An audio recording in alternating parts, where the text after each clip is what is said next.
Abena. This is an education for me. I know her, but I do not know how much accomplished she has been. She has been. She has been. She has been. She has been. She has been. She has been. So it's a streaming thing with another platform that has joined us on custom life screening. So I began to follow her and I began to read her books, and I've been very impressed. I usually moderate this program, and for most time, I do not ask questions unless as follow-up. The way we are going to proceed is to start with Professor Bisi Adeleye-Fayemi, who is very well known in the academy, extremely well known, a distinguished political scientist and a major figure. She recently gave me an idea which I've turned into a chapter, which she called narrative politics, in which she mentioned how narrative politics is embedded in all kinds of ideologies and interpretations. She will start and will benefit very much from her questions. She teaches at Ithaca College, New York, and she's written books on African politics and has been a very prominent figure in the African diaspora. Professor Erelu, please start this conversation. Thank you so much, Prof. And thank you, Erelu, Your Excellency. It is such an honor to speak with you today. You have actually come to symbolize for millions of women and men the incredible power, I think, of fusing activism, theory, and actionable policy that literally transforms laws, norms, and women's lives at a very personal and a collective level. So thank you for your courage. Thank you for your boldness. Thank you for your voice, your passion, and your wisdom. So why don't we start with this troublesome, taboo word, feminism? You boldly use this language of feminism at a time when most African women in political leadership hesitate to do so or reject the word altogether because of its often controversial meanings. In your work, you constantly reference feminist theory, the feminist movement, and you speak about patriarchal domination and oppression. You might be the first lady Nigerians have known to ever boldly speak on in these terms, rather than the usual better life, for rural women, gender inclusion, and so on. But I also hear echoes of your strong grandmothers, your cultural values in your work. So your feminist identity is very complex, very nuanced. Can you tell us some more about how and why you came to self-identify as a feminist, and if it has put you at odds with some sectors of the women's movement? Thank you very much, Prof. It's really great to be here, but before I respond to your question, I would like to thank Professor Toyin Falola, my old teacher and mentor. Thank you for giving me this space. I'm honored. And thanks to all those who have agreed to ask me questions this evening. And Prof. Bisi, thank you for the long question, which has a number of other questions embedded within it. But I will start from my own definition of the problematic F word, feminism. I believe feminism to be a global struggle against all forms of patriarchal oppression. And those of us who name ourselves as feminists are concerned about how institutions that prop patriarchy up, political, economic, social, cultural, religious, technological, and so on, need to be interrogated. I see my role as a feminist as, first of all, understanding what I'm up against. As I need to understand what patriarchy means and how it affects the lives of women throughout their life cycle. And then another task I have as a feminist is to decide, based on the particular context I'm dealing with or the platform I'm occupying, how I address these patriarchal institutions or whatever form of patriarchal oppression I'm trying to address. So whether it's to simply question or interrogate, whether it's to push for reforms or simply overhaul a system and seek for transformation. Either way, I consider naming extremely important as part of our feminist politics, because when we name ourselves as feminists, it means we understand the issues we are up against, and we are prepared to do what it takes to address these issues, as opposed to making excuses or hiding under all kinds of euphemisms. Oh, I'm a feminist, but, oh, I believe in women's rights, but I believe in this, but.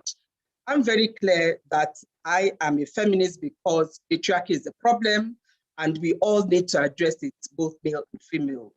Now, you asked the question as to whether I'm considered, too radical in some quarters, or whether I've come up against, whether I've run into issues with some sectors in the movement because my politics seems to be complex. Yes, it's been that way because I've been on a long journey as a development practitioner, as a theorist, a writer, a mobilizer, someone who has worked in nonprofits for most of her life, and someone who found herself in politics as a political spouse and a politician in her own right. And so I believe throughout all these, throughout my journey, I have had to figure out, again, as I said earlier, how best to use the platform and the tools that are at my disposal to push the feminist agenda that is important to me. And so sometimes some people might find me a bit too radical. For example, if I'm going into communities talking about changing age-old norms like female genital mutilation, or pushing against sexual and gender-based violence, which a lot of people take for granted. It's been that way for a long time and it should continue that way. So there might be those. And then there might be some in the feminist movement who might consider me to be too conservative or too suspicious for their liking by virtue of my proximity to the corridors of power. And I fully understand that, because I must admit, I have held deep suspicions and mistrust for women who have occupied my position, in the past, and to a large extent, even in the present. So I fully understand that, but as I said, it's been a journey for me, and I've learned a lot, and I continue to learn. But the fact still remains, I'm a feminist, no ifs and no buts. So let me interject a little bit. Can this feminism be converted to politics? And I want to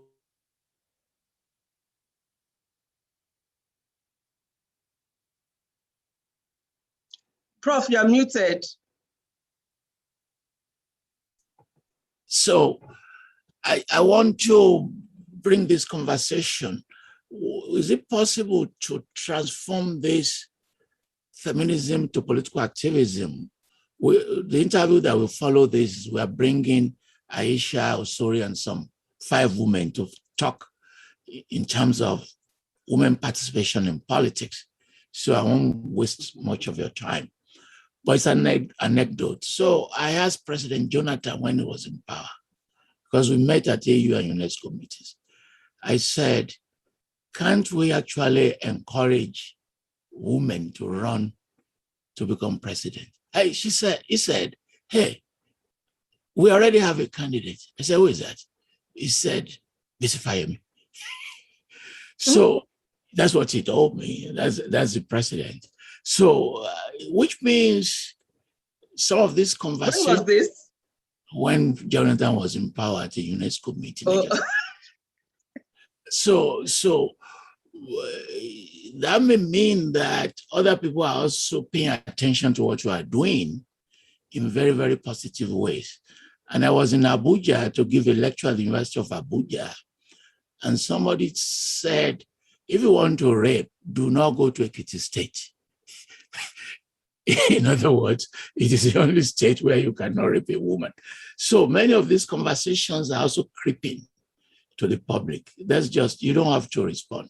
Professor, please continue. Please go ahead. Yes, thank you, Prof. Actually, I think it's an excellent question because it brings to the fore something that Erelu has been doing that's incredible. You've kind of been at the forefront of this movement to create a solidarity in women's mobilization. And that might be the bridge that Professor Falola is referring to between your activism and politics. You know, you speak the language of scholars in the academic cloister, but also of activists. And then you are the head of these rather elitist political leadership of governors' wives, the forums. And then in Ekiti State, you certainly have been shaping policies that are among the most progressive in the nation, building women's shelters, working with international NGOs, certainly would support your mobilization for political leadership.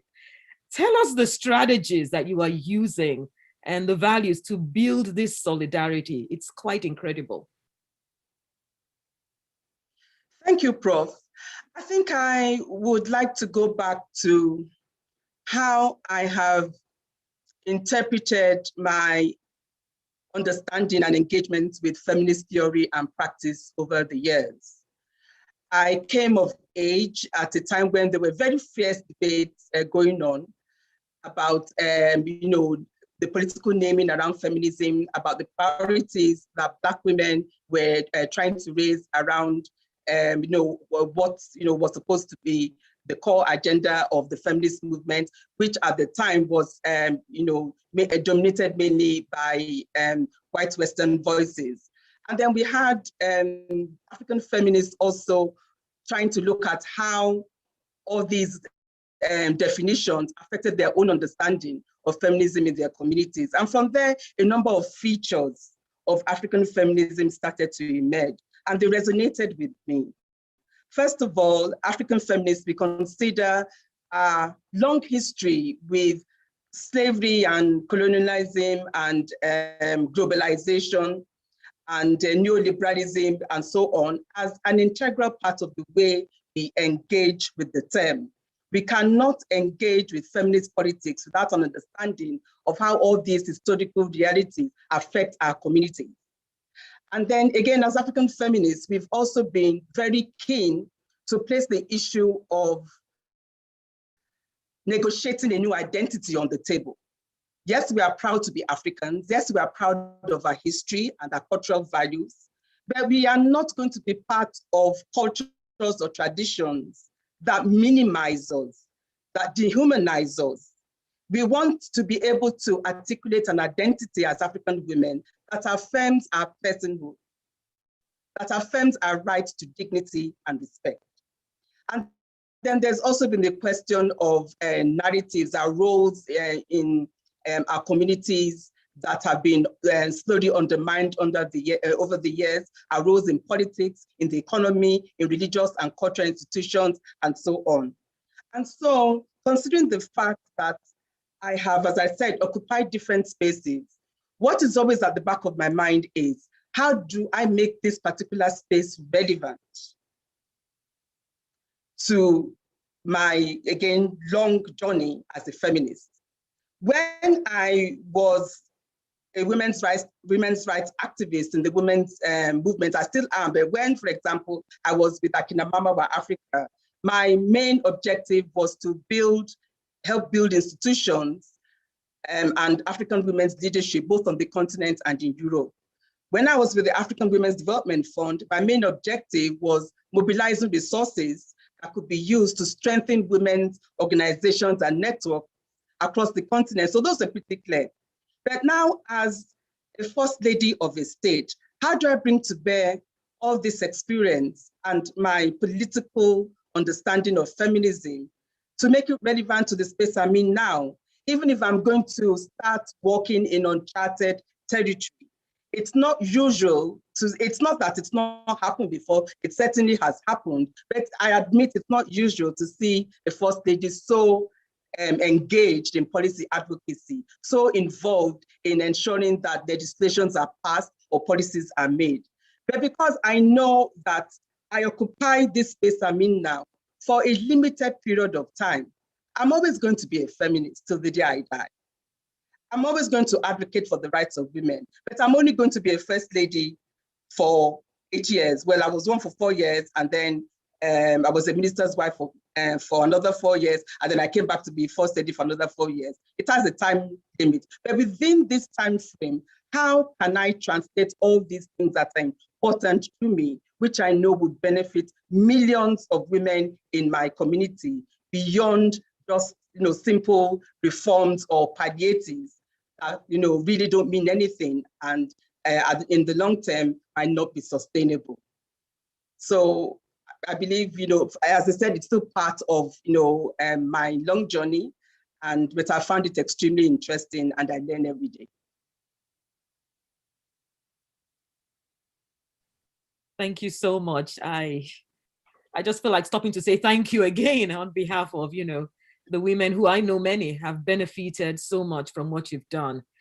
I want to turn to a little bit of your writing. You wrote a beautiful article, Erelu, about women throwing their wrappers around other women as a form of solidarity, of empathy and affirmation. It went viral, I have to tell you that. Such a powerful imagery. Now, some activists question whether we should go with that idea because they feel it places a burden on women to be the ones who are there for other women while the state neglects its responsibility. That's one issue. The other question is, how exactly should women respond when women in positions of power or authority seem to abuse that office or are indicted for corruption or for some failure? What does it mean for us to throw our wrappers around women when they are in those situations? And it's very political, and it's a real question in the women's movement. And we women often criticize ourselves too harshly when men would give themselves a pass. But what does it mean to throw wrappers around other women in that situation? Thank you, Prof. I think when I wrote that essay, Where is Your Wrapper? It came out of remarks I made at a women's conference in Lagos. And shortly after, I wrote it up as one of my weekly posts for Loud Whispers. And as you said, it went viral. And I was quite surprised because it resonated with a lot of people. It's basically about compassion. It's about kindness, empathy, solidarity. And these are things we know about, but we take them for granted. I know that there was a time when I really needed people around me. I needed a true friend. And those who I had assumed were friends turned out just to be mere political acquaintances. And there were some who then did turn out to be true friends. And so everyone needs kindness. Everyone needs to be shown compassion. And I also believe that the more you give other people, the more you will receive.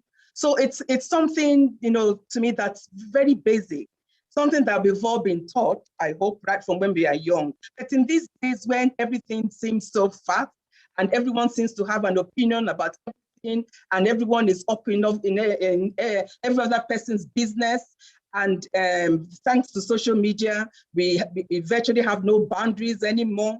There's so much toxicity in the air, so much nastiness.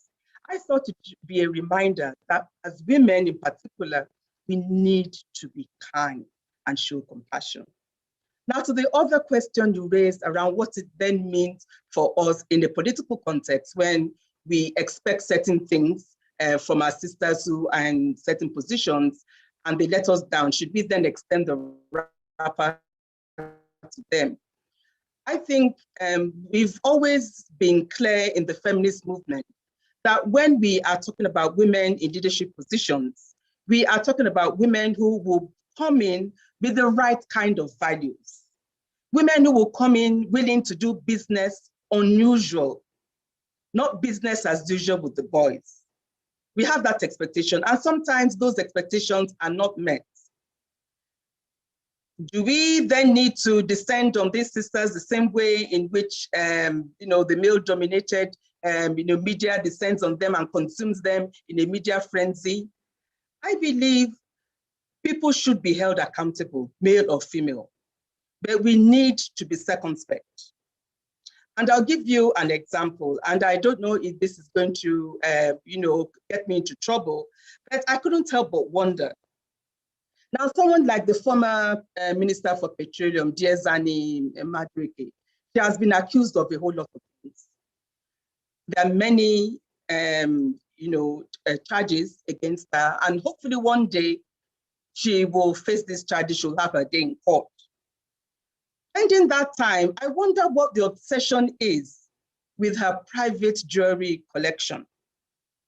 We have not seen the diamond wristwatches or the cufflinks of all the men who have been accused of corruption or corrupt practices. But there is this obsession with the jewelry of this woman who has not stood trial yet. She is standing trial in the court of public opinion, but she has not been found guilty in the court of law yet. So that's interesting. The day she does and she's found guilty, then she becomes a bona fide criminal. And then, we can address it then. But I just wonder, so, why do we allow women to be treated differently? But having said that, those who we entrust, to whom much is given, much is expected, those who we entrust with our votes, with certain responsibilities, we expect that they will not go there and muddy the waters or foul the air for those who are going to come after them. But we should beware that there are double standards out there, and as women, we need to be extremely careful.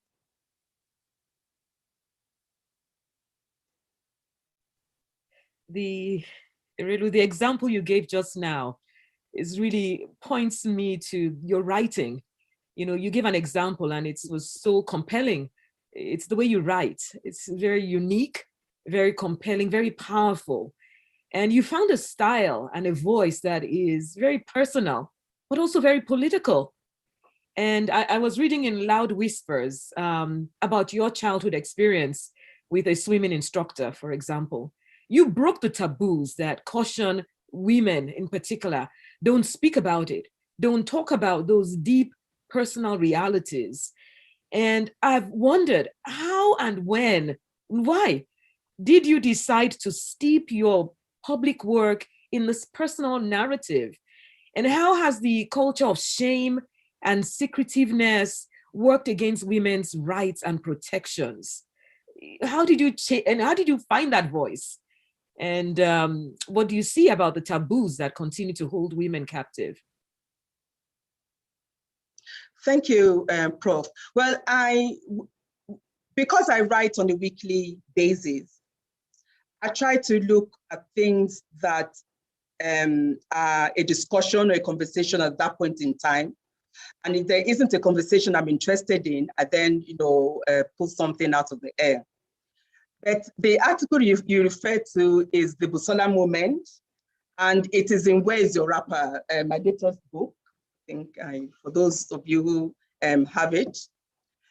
And I wrote that article after having a conversation with some of my staff members. There was this heated argument going on about why it took Busola so long to come forward to talk about what had happened to her as a teenager. And then I shared with them a story of something that happened to me when I was around 13 years old. I told my parents, I was in Lagos with my parents, I told my parents I wanted to learn how to swim. So my father asked this young man who was like a big brother to us, he was always running errands for my parents. And he lived next door, we called him Bodalai. So my father called him and told him to take me and my aunt to Airport Hotel Ikeja to teach us how to swim. And so we went with Borderline. As soon as we got in, not more than 5 minutes after we got into the swimming pool, he started to touch me inappropriately. And I asked him, what are you doing? And he said, in Yoruba, can't I play with you? And I said, no, stop it. And so the next day, he came round to take us, for the swimming lesson again. And I said, no, I'm not going. And so my first swimming lesson became my last. And my parents didn't ask me why I never went back to learn how to swim. They just, or maybe they asked and I said, maybe I mumbled an answer that I wasn't interested anymore. But I did not tell my parents what had happened. And so I told the young people I was sharing this story with, a lot of young girls, things happen to them and they're afraid to speak up because they're afraid that they'll be blamed. They are afraid that they're going to be stigmatized. They're afraid that they are not going to be believed. And I experience, as women who have been working in this area for a long time, tells us that 8 or 9 out of, every child, 8 or 9 out of, every 10 children who report cases of abuse are telling the truth. So we need to give, children the benefits of doubt. We need to listen to them. And as for survivors of sexual and gender-based violence, we shouldn't be putting a time frame on when anyone would be comfortable to come forward to share her story. What we need to be doing is create an enabling environment where survivors can feel comfortable enough to come forward and say, this has happened to me. I need care, I need support, I need justice.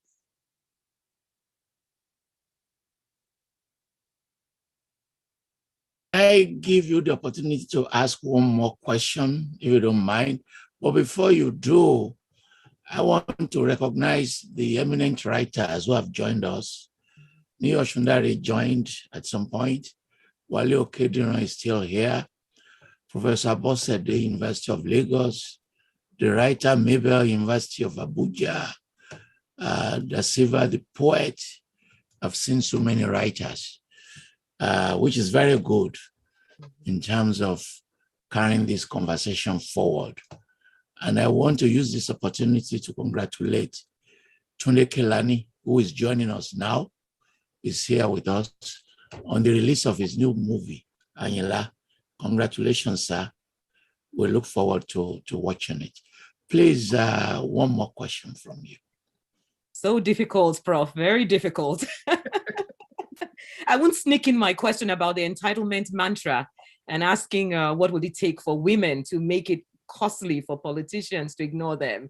I'm going to talk about something else that I think is unique about your work and the blessing of having a first lady like you.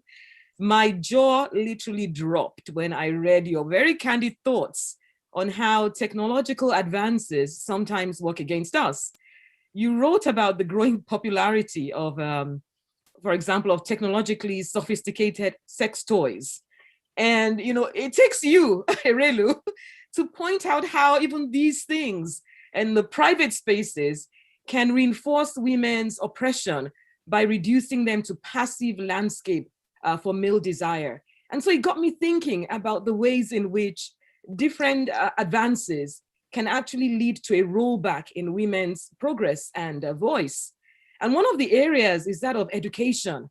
Who would have thought that being an educated woman could be used as a way of oppressing women? I've heard of PhDs who pretend that they only have a first degree because men would say, I don't want a woman with a brain. You're going to be proud and disrespectful. And we are suffering a plague in the diaspora and at home of abuse against women who are being beaten up or killed because supposedly they become proud and disrespectful because they have a degree. And I know you've been doing a lot of work in this area. Erelu, can you share some thoughts with us, ideas, things in the pipeline? How do we prevent advances from being weaponized against women For example, how do we help support young women who are educated and are being forced to hide their education because it's been used against them? Any thoughts or ideas would be appreciated, and thank you so much. Thank you, Prof. So if you remember what I was saying earlier about African feminists always talking about creating new identities that are feminine and that recognize our personhood. We also observe that African men are keen to move with the times, to have the best education money can buy, to build great houses and drive nice cars, wear great clothes. But as far as women are concerned, we are best left behind in the 19th century. And so to have a society that expects that women are only good as wives and mothers and housekeepers, and even if they're going to venture into the public space, it's on sufferance. It's for them to do things that are not threatening in any way. Just go and be a nice good teacher, and just be a nurse, and just do something that does not threaten a man in any way. Well, I believe we need to be saying to everyone, regardless of the age we are, regardless of where we are located, that we cannot have societies that are built around the propping up of the ego and self-esteem of one gender. Women have a right to an education, to decent training and promotion opportunities, to earn a great, to earn good money, and to be able to reap the fruits of their labor.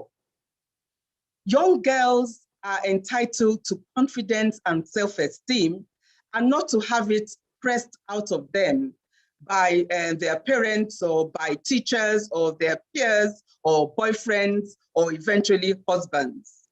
We cannot continue to see smart, articulate, educated women who are supposed to have the sky as their limit rendered a shadow of themselves simply because they have to fit themselves into a tiny box. And because we haven't been paying attention to this, we have been colluding more or less in the femicide of so many women at home and abroad. It is okay for women to dream of being in love. It's okay to fall in love and to get married. But women don't have to be married to monsters. It's a great thing to be in love. It's a great thing to be in a loving relationship. This is the time when I think I should give a shout out to my darling husband. He's on the Zoom. So, thank you very much, darling, for being an absolutely wonderful man. There's still some great men like him. Unfortunately, they might not be the majority, if truth be told, from all the things we hear. But there's nothing wrong in being in love, and there's nothing wrong in wanting to have an intimate partner relationship. What is wrong is making women feel that they have to be less simply because a man needs to be more. So we need to have a different socialization process. We need to socialize our girls into believing that they can dream and their dreams can come true. And we need to socialize our boys into a different understanding of masculinity. You can be strong, you can be a man, you can, be anything you want to be. It does not have to be at the expense of the dignity of a woman. Thank you very much. You could see the professor of political science all clapping for your answers. And I hope to package the answers and share it with every young person, yes, and every adult. And I'm sure those moments of our clapping represent significant quotes. Professor Sati, the Dean of Social Sciences and Art, University of Jos, thanks very much for joining us. We appreciate you. We have the Dean of Social Sciences, Babcock University, Professor Aliso. Thank you for joining us. We have our Mama, Mrs. Awolowo Dosumu, thanks for joining us. Professor Rasmussen, thanks for joining us from the US. If I don't mention your name, please forgive me. I deliberately did not want to mention His Excellency so that his participation will not dent these great contributions. But thanks for mentioning him. And we want to congratulate Professor Pamela Smith, who joined us from Nebraska. She's very famous. She translated Akinwumi Shola's plays, and she's just translated his play, Shaworoide. We thank you for joining us. And she won last week an award on translation. Thank you very much for joining us. And Professor Vickers, who taught at IFE when you were there, she was teaching political science and international relations. Thank you for joining us from the United Kingdom. I want to move to, but before I do so, I have a suggestion that Professor Soyinka can respond to, and Excellency can respond to. Going through your books, it occurred to me, why can't we take the nuggets into pocket books? Bearing in mind that many of our people don't have the luxury of long books. As I was reading them, I began to say, can we not just convert this paragraph into a pocket book? And like, for instance, the moment when she was clapping for you, representing great quotes, our people can read pocket books, especially high school, universities. And this should be a project you can consider, in which when somebody has been writing long books, somebody will now say, okay, let me create pocket books out of them. What will you, great professor of political science, what do you think about that? Prof, I think it's a phenomenal idea.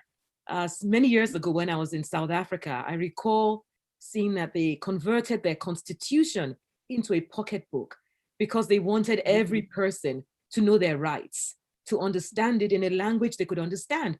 It was no bigger than this.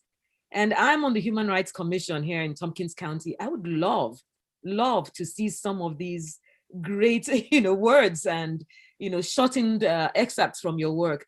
We would happily convert that and share it with our young people.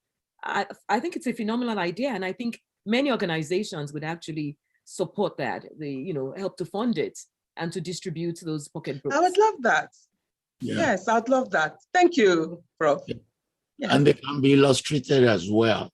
Now, if you've created a large body of work like this, one other idea is, instead of teaching in generalized gender format, in generalized women's studies format, can't we teach one person? Can't say, and I won't use the University of Ekiti because in Nigeria, everything becomes politicized. Can't we say Babcock, Ogun State University? We're not asking you not to mount your general women's studies courses, but if one person has accumulated a body of books, like this extensive books, can't we focus on teaching just that person? And then using those ideas to match generalized terms and to bring out these specificities. I'm asking you. Oh, wow. You're asking me, Prof. No, you're asking Prof. Soyinka? Yes. Oh, I don't think we've done enough of actually doing that in African context. For some reason, we have failed to really allow students to really go deep into the works consistently of an individual. I'm not sure why we've acquired that wrong approach to academia, which the West consistently uses. We do Shakespeare, and students go deep into their works and begin to understand what has been, said, and the values and the systems and issues. I think it would be amazing. And reading all your works and the fact that you bring a different form of narrative, a different form of politics, a different approach to feminist thinking, that could really liberate how women feel about sharing their experiences, and is rooted in our cultural and social context, I think we could also do that. So Prof. Falola is throwing out some really exciting ideas here, and I'm setting you all for running towards it. So I'm going to do a section on you in my human rights class, actually coming up in the fall. And hopefully we can then use that in this fall, yes. So get ready to have an invitation. We'll do a major section in doing gender, and then share with our colleagues, perhaps in Nigeria and elsewhere, about how we can move from a section to a major course that allows people to really engage, the life, the struggles, and the questions. I think it's a fabulous, fabulous idea that's easily actionable. Thank you. So we are having... Yes, it is. And I'm really excited about that possibility. Yes. Yes. I have a relationship, of course, with the Center for Gender Studies at Ekiti State University and the Center for Gender and Social Policy Studies at OAU. So, and then of course, King's College London. So I'll certainly be looking forward to that opportunity. It's a great one. Thank you, I'm honored. And I'll be glad to be part of developing the syllabus. Thank you. Thank you very much. We now want to move to the great writer, columnist. She serves on the member of the board of Premium Times, Bamidele Ademola Olateju. I am addicted to her writings. I think I've read a lot about her, and I've promised myself I will do an essay on her. She's an author, digital strategist, a great humanist, someone who has tremendous passion for the development of Nigeria, and she's written on women issues, children issues. One of our recent pieces that I love tremendously, cautioning us, how do we treat our elderly, thinking that we can hand them over to some caretakers. Well, let me use this occasion to celebrate Bamidele, to celebrate her commitment. And please, I give you 30 minutes to ask your questions. Thank you very much. Wow. Thank you, Prof. Thank you for the opportunity of this platform. And thank you, Professor Okpeyi, for those great questions. You have set a great tone for this interview. I want to thank Erelu for being on this platform to answer our questions. Your Excellency, I consider anger as a legitimate response to the oppression of women who have been subjected for millennia. These days, especially on social media and elsewhere, the angry feminist isn't just a trope.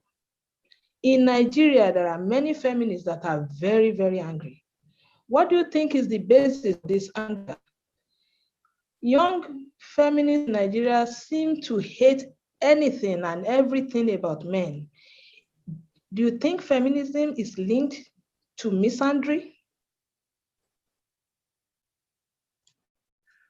Okay, thank you very much, my dear sister Bamidele, who I fondly call the Amotekes, but that's another conversation.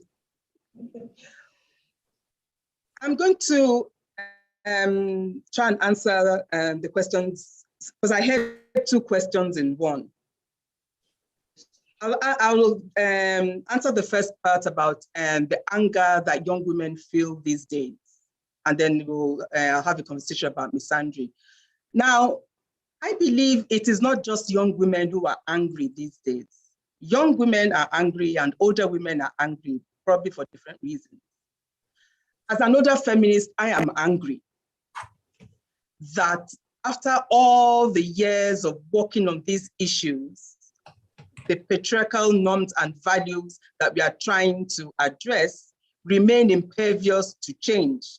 And even when we make gains, patriarchy has a way of remolding itself and restructuring and reorganizing, and then you solve one problem and then you have to start addressing another one. So I'm angry. And then we have the younger feminists who believe that they are expected to accept the same disrespect, the same poor treatment, the same, basically the same kinds of shenanigans that their mothers and grandmothers were forced to endure. So it's now assumed that they too would not step in as nice young girls, and life will continue that way. And young feminists these days are saying, no, we are not our mothers, we are not our grandmothers, and we need to listen to them.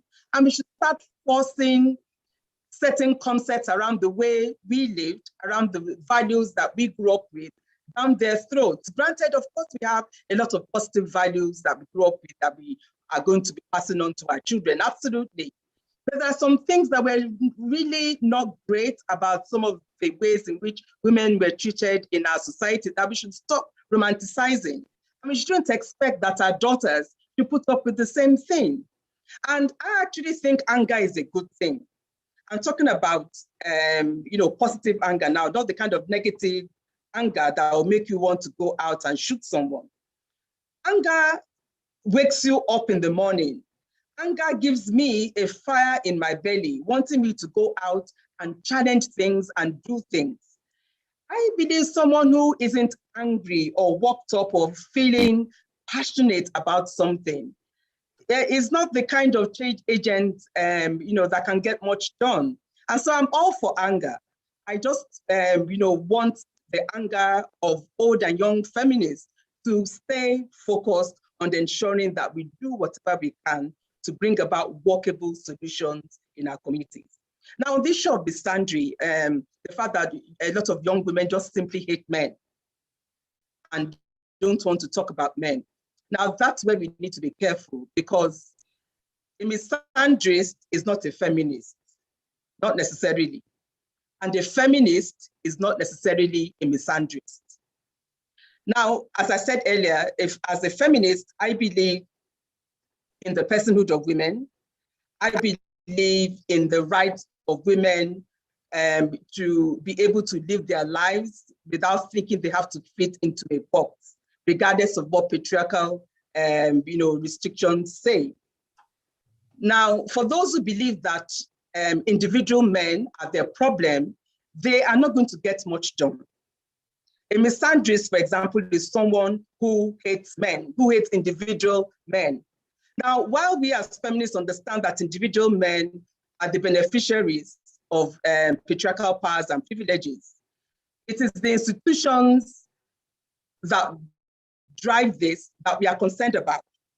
We are not concerned about going after individual men because it makes no sense. These individual men happen to be our fathers, our brothers, our husbands, our lovers, our sons, our brothers, and so on. And so while feminism has an agenda around addressing patriarchal power and privilege and dismantling patriarchal institutions, or at least transforming them, if we can't dismantle them, misandry does not serve any political agenda, as opposed to just, being a way of blowing off steam. Oh, I hate these guys. If it's the same thing as saying, I don't like lawyer so and so because he's a lousy prosecutor, or he's a lousy, he's a lousy lawyer to have. So that should then translate into I hate the entire legal profession. So, or because this architect came to design my house and he did a lousy job, therefore architecture should be scrapped from institutions. Nobody should learn how to become an architect. So we shouldn't conflate the two. Misandrists should try and channel their energy into things that are productive and can get things done, so that as feminists, we can do the things that are required of us. Don't waste our time chasing after individual men. It does not make sense. Thank you. Before she asks her second question, let me recognize Her Excellency, Ghana's ambassador to Brazil, Professor Abena Busia. She's joined us here. I mentioned her name to open this program. When you are ready, can we see your face, Professor Busia, so that we can formally greet you? And there are great political scientists among us. Professor Richard Joseph, very well known in Nigeria, and Professor Akimboye from the University of Lagos. Thank you for joining us. So these great ideas we've just expressed, will it be possible as one of the outcomes of this interview, that where we have consensus, can we not push those consensus to civic education in schools, on our campuses? There are some issues where consensus have not been generated, but your last answer is suggestive that there's a body of consensus. Is there not a way to say this body of consensus must be part of the education system that must be formalized in schools? Thank you, Prof. We need to note that what I'm sharing here is my personal opinion. There are some issues on which there is consensus, and I'll be sharing those hopefully as we go along, as more questions come. But this particular question around feminism and misandry is an issue that's been out there for a while. There are quite a number of feminists who share my views, and there are some, maybe the younger ones, who will not, and that's absolutely okay. As I said earlier, I've been on a journey, and this is where I am at this stage of my life and on my journey.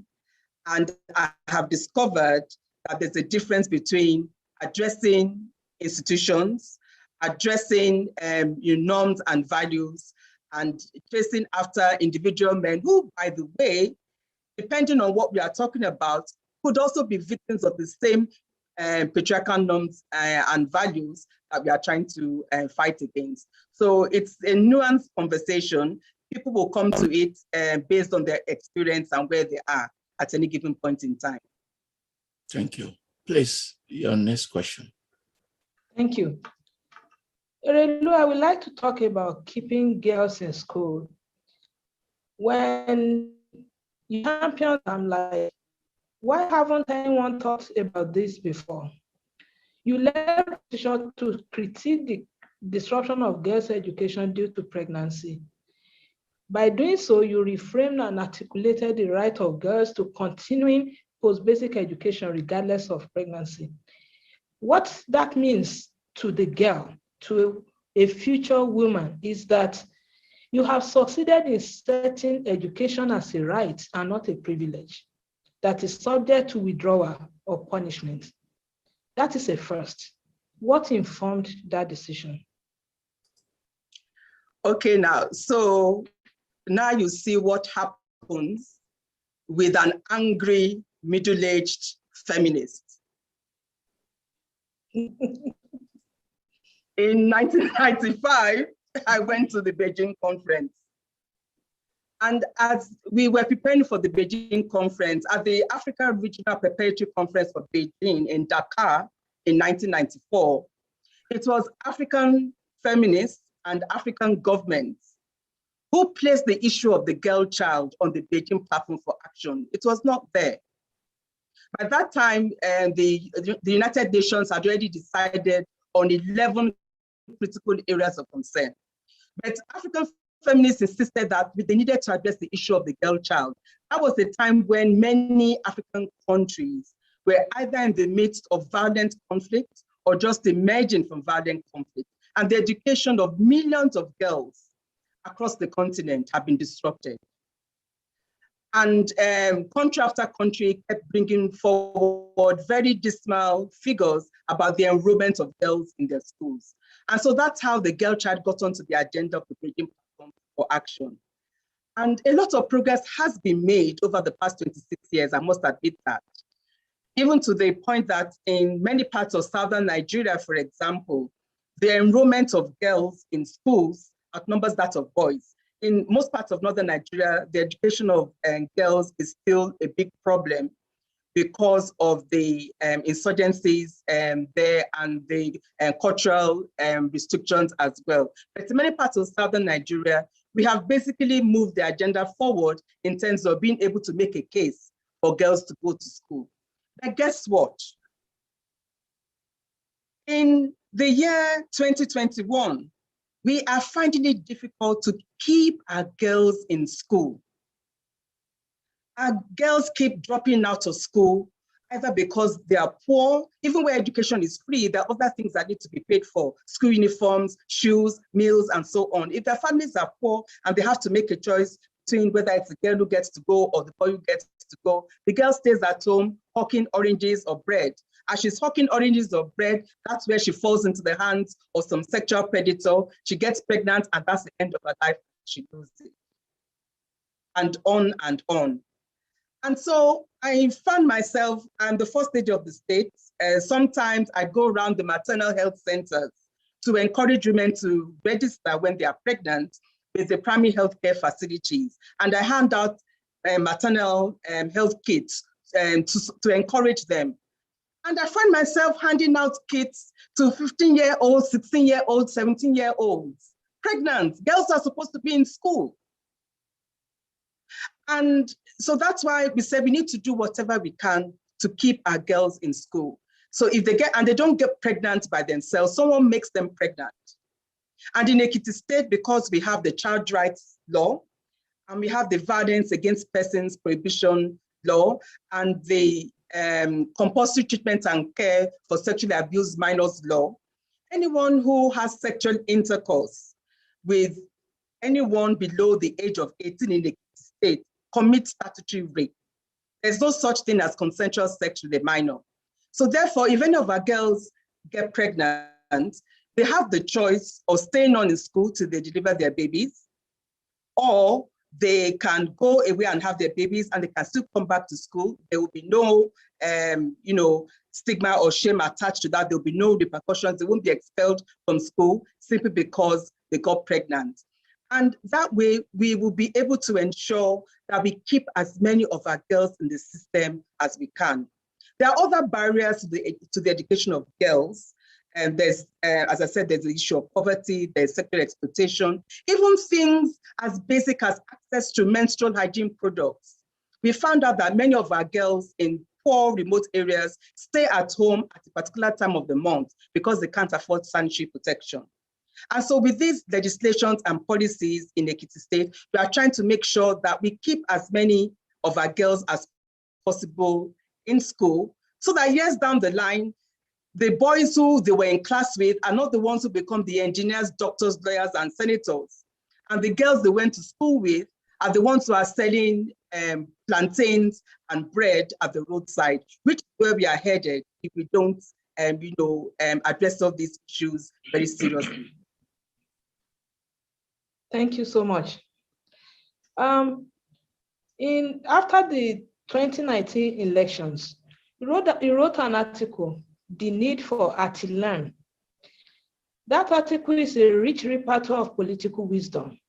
One of the profound nuggets of wisdom therein that I gleaned was, you said there is something about political contest that encourages inoculation against immodesty and restraint. I love reading it, and it still makes me laugh now, because in that you mentioned people who thought they were lions, they were actually kittens. So you wrote that, I have also learned that black and white are luxuries only the delusional can afford, although I struggle with how much gray I'm comfortable with. Can you explain what gray can mean in politics in your experience?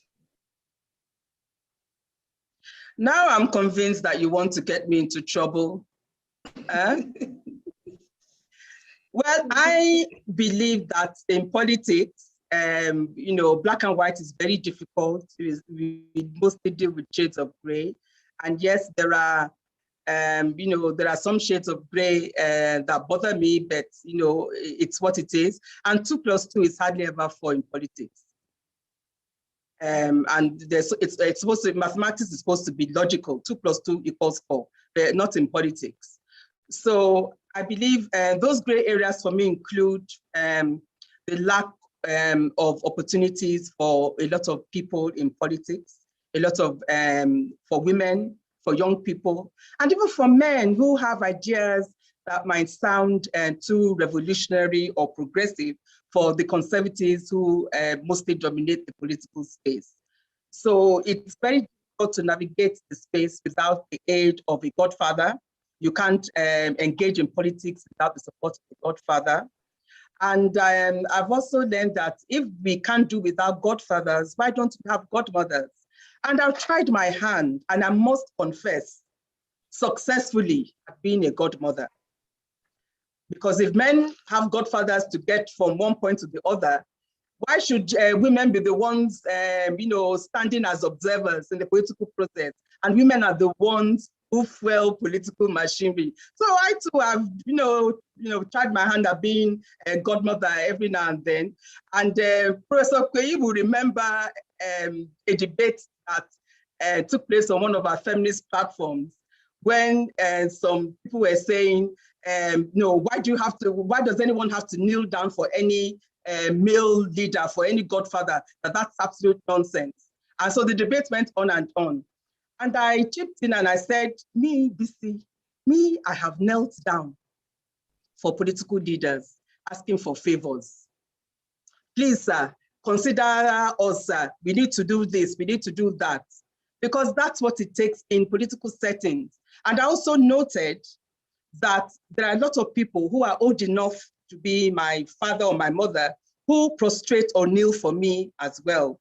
And it's my big sister, Professor Ronke Oyewumi, I don't know if she's on this Zoom, who wrote about this in some of her analysis of age, status, gender, and power amongst the Yoruba.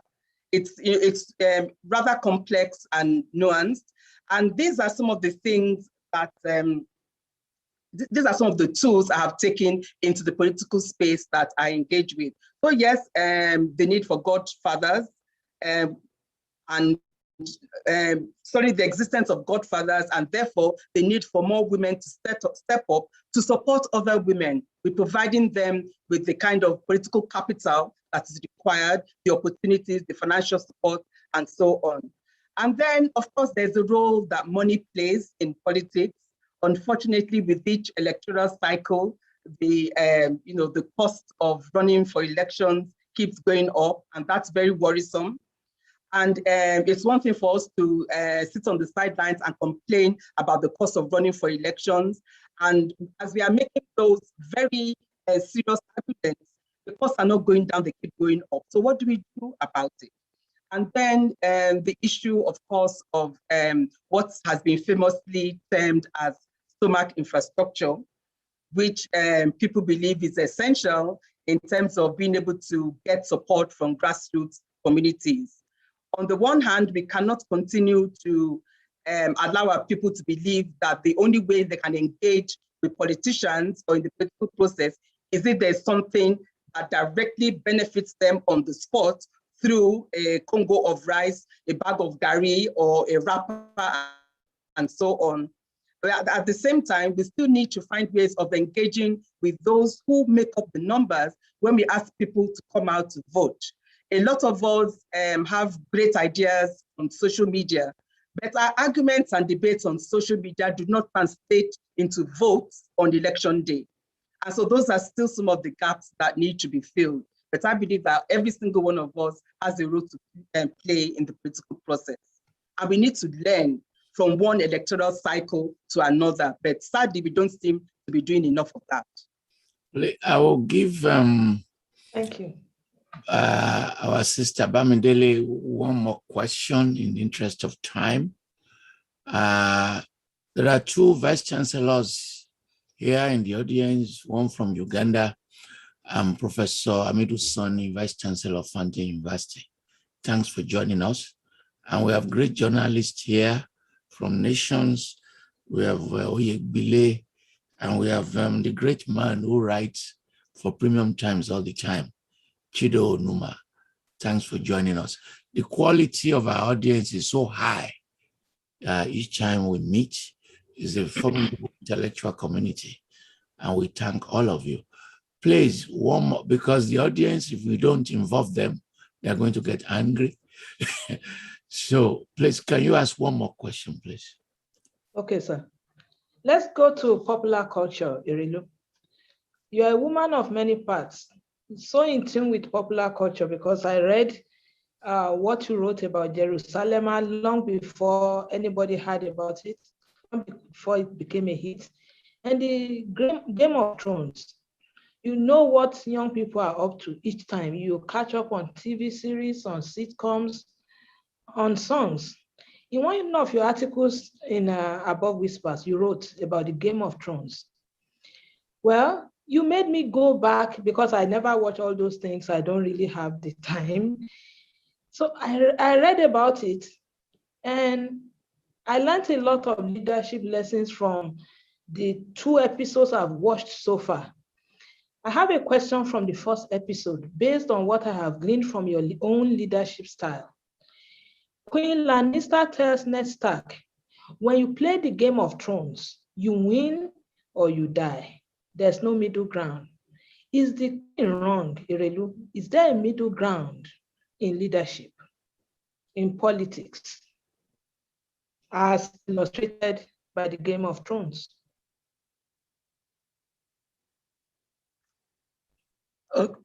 Okay. So I hope there are a number of Game of Thrones fans in the audience who would understand, what this is. But somebody like Queen Cersei Lannister saying a thing like that, you either, win or you lose. People like Cersei are the kinds of leaders who have brought countries to ruin. Those are the kinds of leaders who will do anything to acquire power and to hold on to power.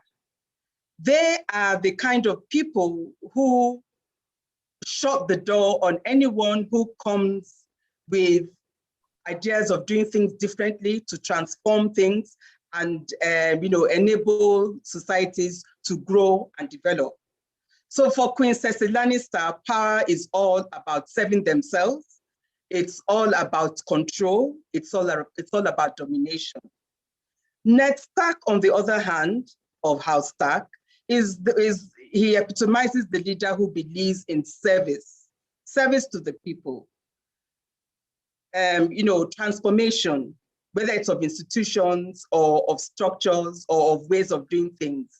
Integrity, accountability, nobility in every sense of the word, and core values of love, compassion, kindness, the kinds of things that enable human beings fulfill their full potential. So I believe that our challenge is to try and move people from that understanding that people like Cersei Lannister have about what leadership is, or the kind of leadership that our communities throw up. We need to move our thinking from that to Ned Stark's ideal. Unfortunately, Ned Stark's ideas for that time were so unwelcome that he literally lost his head because of it. So there's a price to be paid for being an outlier, for having revolutionary ideas, for wanting to be different, and for wanting to do the right thing for the right reasons. And so we need to get ourselves to that point where our politics are like that, where we can say our leaders are servants of the people, our leaders are compassionate, they are kind, they will listen, and they'll do the best they can to ensure that everyone has opportunities. Wow. Thank you so much. Thank you very much. And listening to this segment in relation to the previous, yet another idea occurred to me. The rapper essay, which I also read, which I enjoyed, and with Tunde Kilani here, I think, given the kind of audience we have in our country, I think that there are some in your pieces that are convertible into shorter films and documentaries. And it occurred to me, Tunde Kilani, we talk all the time. I will send some pieces to him and say, look, which ones can we convert into shorter documentaries and films that we can put on WhatsApp and circulate? Because these are great ideas, but we just have to release all these ideas to the greater public for consumption. In other words, an attempt to create a bigger movement for ideas that can transform our country. Thank you so much.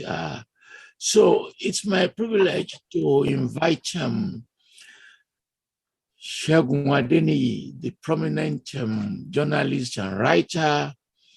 We went to the same school with Erelu at Ife before he moved to the University of Lagos for his master's, and he received his certificate of fellows at Harvard University. I've been reading, I don't think he has written a book that I've not read, and he's very famous as the chairman of this day editorial board, and his work with Concord, with Guardian, and his current book with some little bit of controversy, Naked Abuse, Sex for Grades in African Universities, which was released last year. And at the airport some 10 years ago, you always find his famous book on Yaradua, I think Power, Politics, and Death, which became so famous. Thanks for accepting to interview Her Excellency, and we look forward to your great questions. Please, kindly begin. Yeah, thank you, Prof, for inviting me. And now we are moving from matriarchy to patriarchy. Good evening, Erelu.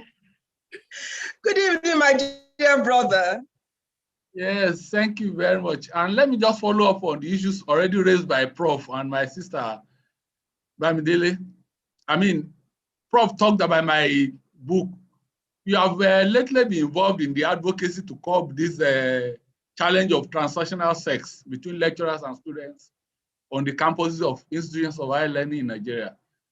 Do you think the authorities in the education sector, do you think they are doing enough to deal with this problem? Thank you, my dear brother. With all due respect to our leaders in the education sector, I don't believe they are doing enough. And for those who have started to do something, a whole lot more needs to be done. In Ekiti State, we have been going around doing advocacy with tertiary institutions about the things that need to be put in place to ensure that we can have all these issues minimized as much as possible in these institutions. And I'm pleased that my alma mater, Obafemi Awolowo University, is now acting very firmly on all these issues by ensuring that there's a standing sexual harassment and offenses committee to engage with these issues. But I think all our tertiary institutions in the country, and not just the tertiary institutions, because this problem of sexual harassment and sexual and gender-based violence, from the information that is coming to us, from all the evidence that we have, goes right down to primary schools. So we need our education institutions to be very alert.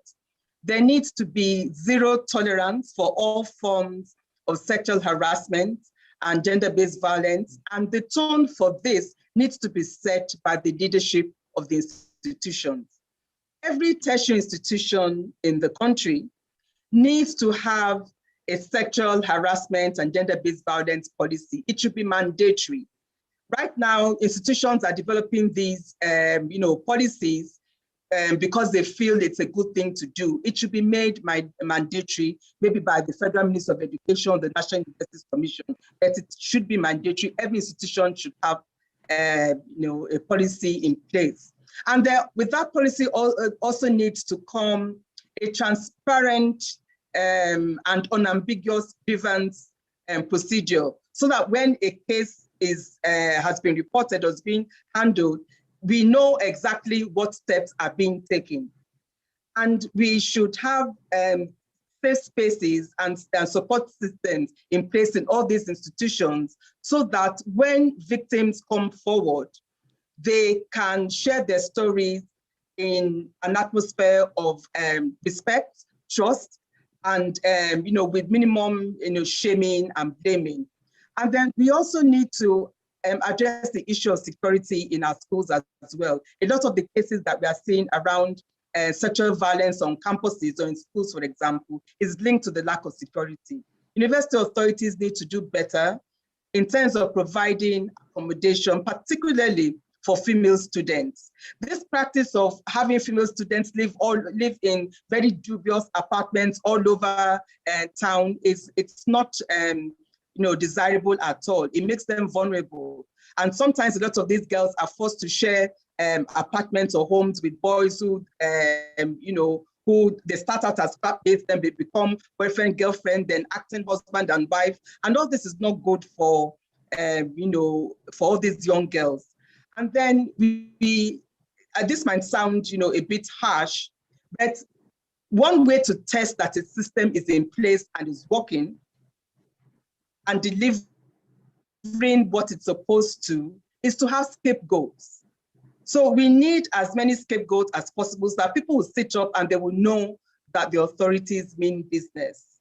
As I said in the, forward to your book, Shegun, that you kindly asked me to write, we can, in this day and age, we can't be sending our girls to university and, have them start dodging the, the gropings of their male lecturers. That's not acceptable. Even if it was in the past, we can't continue like that. This is a new day. And that is one of the reasons why young women are angry these days, and rightfully so. Okay, still talking about gender issues. I mean, I recently read a story, which I believe maybe you also read, of a woman who was a widow, who was compared who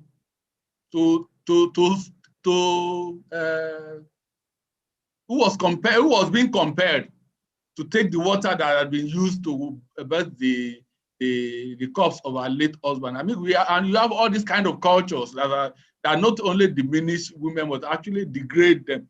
I mean, how do you think we can tackle some of these problems, norms that have been there over decades and they still impede the progress of women in Nigeria? Thank you. Well, as I said earlier, when I was having my conversation with Prof, it's all about this issue of trying to create new identities for ourselves as African women, as Nigerian women. And what does this mean in our communities? Does my being a good Nigerian woman hinge on the fact that I will subject myself to harmful traditional practices? That is the basis on which it should be, I'll be accepted as a good Nigerian woman. A woman has just lost her husband. She has not been allowed to mourn. Immediately in many communities, she's the first suspect, regardless of whether he died of natural causes or died in an accident, something that is clear for everyone to see. She's an immediate suspect. And so I think, and these are, and people will tell you, but oh, that's how we've always done these things. They go way back and so on. And so the case that we are making is cultures and these traditions and so on, they evolve. They are not static, they change. And we don't see any reason why we can't have these conversations about lives of dignity and respect. But because we can't continue to have these conversations as theoretical concepts, we need to now start looking at very practical things that we can do as individuals and as institutions if we are part of relevant institutions. And one of them, for instance, is for us to make a commitment, make a personal commitment that you are going to be socialized differently, you are going to socialize people around you differently. As I said earlier, our girls need to be socialized differently, and so do our boys, so that our boys will not grow up to become that man who beats his wife, or that girl doesn't grow up to be that sister-in-law or mother-in-law who would terrorize another woman. So we all need to make those personal commitments. We are all part of the community. Another thing is, again, the issue of legal and policy frameworks. Communities need to be able to understand that there are some things that will not be acceptable in the eyes of the law. And if people do those things, they will be held liable. And in many states across Nigeria, we have legislation against harmful traditional practices, such as the maltreatment of widows and female genital mutilation. Some of us are trying to get a gender and equal opportunities bill passed through the National Assembly. And we are hoping that we'll be able to do that before the end of this year. Those kinds of legislations, by the way, we have that in Ekiti. We have a gender and equal opportunities law in Ekiti. Those kinds of legislations and policy frameworks would go a long way in providing some kind of protection for women. Then we also need, of course, to have intergenerational conversations. We have a lot of young men out there who do not agree with a lot of all these cultures and traditions. We have a lot of young women out there who we have heard are angry. But we need to have conversations with them about how to move these conversations forward so that they don't get counterproductive. Then in our communities, who are the custodians of these patriarchal norms and values? We have people who can be converted into champions. We have the traditional rulers, the religious leaders, the market women, and so on. We need to continue to engage with them so that they see themselves as change agents and as community champions. And then, of course, if it's in terms of institutions, whether we are talking about political, academic, or all those institutions that can help drive these processes forward, we need strong political will, because it is political will that can ensure that all these issues get addressed. And it's not something, of course, that can be done overnight. We've been doing it for a long time, but there is a framework for which how this can happen. And every single one of us, regardless of the space we occupy, we have a role to play. Well, we are fortunate that we have 3 vice chancellors with us here, and I would appeal to them to please, when the time is due to the audience, to intervene. Professor Babatunde Idowu of Glorious Vision at Adeboyega University is here, and we'll be very, very happy if they also make their interventions. Please, Alaba, kindly continue. Okay, now that we are talking about politics, I mean, the majority of those who vote, not only in Nigeria, but across the world, are women. But even in instances where women are on the ballot, especially in Nigeria, voters largely ignore their aspiration. That's why we have never had not even a single female governor in Nigeria. Why do you think the political arrangements in the country is skewed against women? And what are your prescriptions for addressing this problem? Thank you. Remember what I said earlier, in politics, 2 + 2 is not 4. One would have thought that with the significant number of women that we have in the voting populace, the number of women who have voters' cards, and the number of very well-educated and engaged women in the political circles, that we would see more women in elected positions. We would at least have had a number of women voted in as governors, and we would not be dealing with a miserable 5%, less than 5% of women in the National Assembly. It all goes back to the notion of women being accepted as leaders in their communities. That acceptance is now coming gradually. Things are a lot better than they were, say, maybe 20 years ago. People are now beginning to acknowledge that women can lead, women can provide, a sense of direction, but it is a journey that has been a slow and painful one. And there are many things that are stacked against women in political races. We sometimes talk about these political races as if it's the same for men and women. In every political cycle or race, the men are already midfield before, and women are still at the starting point. Men are already midfield. We don't have the same political capital that they have. We don't have the same, we don't use social capital the same way. We don't have the same kinds of financial resources. And so we need to, and first of all, ensure that we continue to lay claim to what should be due to women in the political space. to continue to demand for women to have more than 5, 10, 20% in political representation. It's supposed to be a minimum of 35%. We need to keep pushing, for that recognition. But I'm also a fan of special measures, or some people might call them drastic measures, or measures that might sound a bit unpopular or unsustainable. I believe that if at this point of our history in Nigeria, we are still dealing with the issue of such poor representation of women in politics, it's time to now start talking about affirmative action and quotas, about special seats for women. And this is nothing new. These are things that have been done in other African countries, in South Africa, Namibia, in Kenya, Uganda. So if we are really serious in Nigeria about creating space for women in political leadership, we need to go beyond asking to be included, in this space or that space, begging our party leaders, begging godfathers, and so on.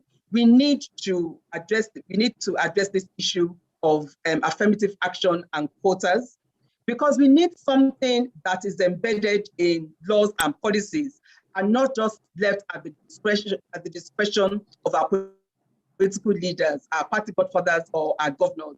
And every political season, I've done it, so it's something that's very personal to me. Every political season, we go begging, please, sir, remember, please, these women, they worked hard for us. They suffered during the campaigns. All the men have been rewarded. These women have not been included. We are tired of doing that.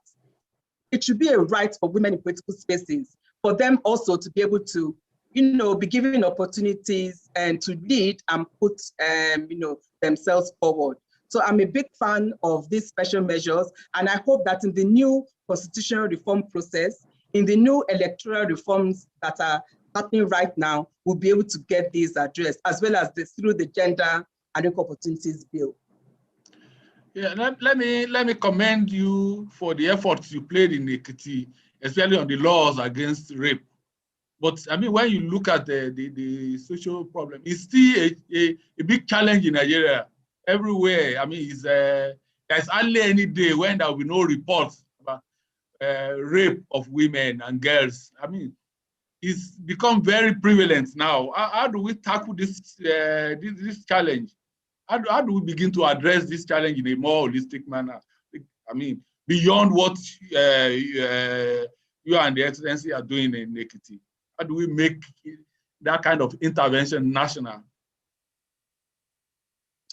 Well, I think the intervention is already national, because if you recall, last year, the Nigerian Governors Forum declared a state of emergency on gender-based violence. Some of us governors' wives got together, and we said we need to do something about the rise in sexual and gender-based violence that we had all witnessed during the COVID-19 lockdowns.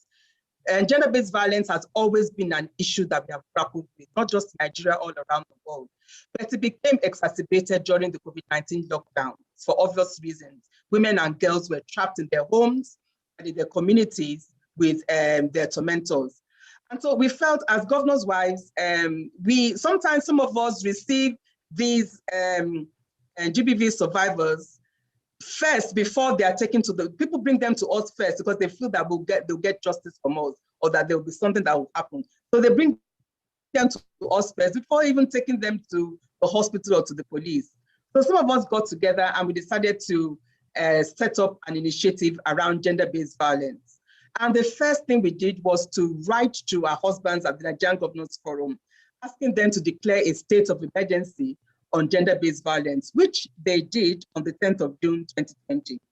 And what that meant was that the state governors were going to go back and where laws don't exist on GBV, ensure that the laws are in place. And where laws are in place, ensure that implementation is done as effectively as possible. So in Ekiti State, we have had a gender-based violence management committee in place for a while, which is the implementing body for the GBV law. And from what we have learned in Ekiti, and these are lessons that have been shared across the country, is that for us to have a robust GBV response, a number of things have to be in place. First of all, you need to be able to have very clear, legal and policy frameworks. You have the laws and any additional laws or policies to back it up, so that victims can move from being victims to survivors when they have access to justice. Second, you need to be able to have facilities in place for the treatment, care, and protection of GBV victims. Because again, that is what is going to make the difference between being a victim and a survivor. So we need sexual assault referral centers, we need shelters, we need the provision of long-term psychosocial support. And these things have to be done, not just by very tired, overworked and poorly funded civil society organizations, but they also have to be the responsibility of the state. Then we need education and orientation. So all our, for prevention, so all our education, educational institutions, all the ways through which we can engage in popular education, for people to know that sexual and gender-based violence are things that we are not going to tolerate in our communities. Then we also need a process of community engagement. I spoke about community champions, our traditional rulers, religious leaders, and so on. They have a huge role to play in changing mindsets and in setting an example for others to follow. And then, of course, the whole issue of ensuring that you have a coordinating mechanism, as I described earlier, the GBV Management Committee. Every state should have the equivalent whereby civil society organizations can interface with different government agencies for everyone to tackle this problem from the angle that they can. But again, as I say over and over again, every single one of us needs to pick a corner in this debate and hold on to that corner and fight it, whether it's as parents, as policymakers, as academics, as writers, as filmmakers, as artists, or in any capacity we can. All of us have a role to play in all these issues I've spoken about. And to talk about the consensus that Professor Falola spoke about early on, we need a consensus, a national consensus, that our country will not become a place where no woman or girl is free from sexual and gender-based violence.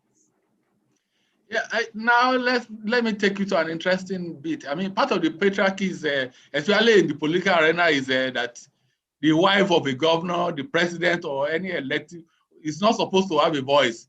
And yet you have a voice, a strong one at that. Can you see your insights or some of the things you experienced in Ekiti as a result of your having a voice as the wife of a political leader? I mean, people will say, Aniru Enle kind of, can you share insights with us? Well, that would happen. You can't expect that not to happen. But what my experience has been is that while there are people who would be very cautious of me and treat me with suspicion and not be very happy that I do have this voice, I like to believe that quite a number of people appreciate it. And I listen to what the women in particular say. And to a large extent, the men as well, when I go around our communities in Ekiti. And there's a song that the women sing in our local communities. Some of them will probably be online now. It's a Yoruba song, and the translation of it is, if not for Erelu, we women would have suffered in Ekiti. And there's the saying in Ekiti, if you touch your wife and Erelu hears you, you're in trouble.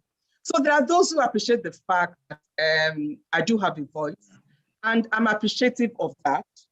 And as I said earlier, this is a platform that has a specific time frame. This is a voice I have always had, and it is a voice I will continue to have. I've just decided to use the voice deliberately, and again with the support of my husband, because we are ideological soulmates. I've decided to use my voice deliberately in this position for this period of time, because I know that a lot can be done with it. And then, at the end of the day, I hope that the people themselves will continue to own these issues. Because I keep telling them, yes, Erelu has fought for these laws, Erelu has pushed for these things, but they are for you, they are not for me. So I just hope that that message continues to sink in. So do you have any political aspiration of yourself? You contesting to be president of Nigeria?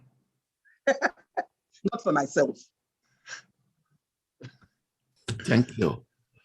Thank you very much for your final question, which is pungent. She didn't answer it, which is okay. Prof, I said not for myself. I didn't say I did not have. I just said not for myself. So thank you very much. And we thank you. I think the voice is very well defined. This is the answer I will give, because if you define a voice in relation to the progress of your society and to the cluster, the women cluster that she's identified, you are not at the center, one could argue, of competitive politics of sharing and distribution. But the people at the grassroots are able to relate to that kind of passion. So thank you for the passion, and thank you very much, Segun Adeniyi. When this is over, there will be a series of analysis. I will write many of them, but I also employ you to write your analysis of the great interview in newspaper. Thank you very much. Thank you. Thank you. Mohamed Umar, University of Abuja, joined us. We are very grateful that you're able to join us. Now, I want to move on to the final person to interview her.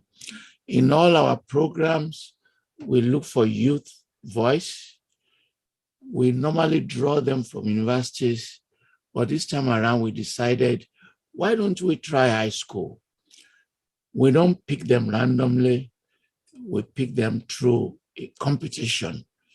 And the person we emerged is a high school student from Babcock Academy, Abeokuta.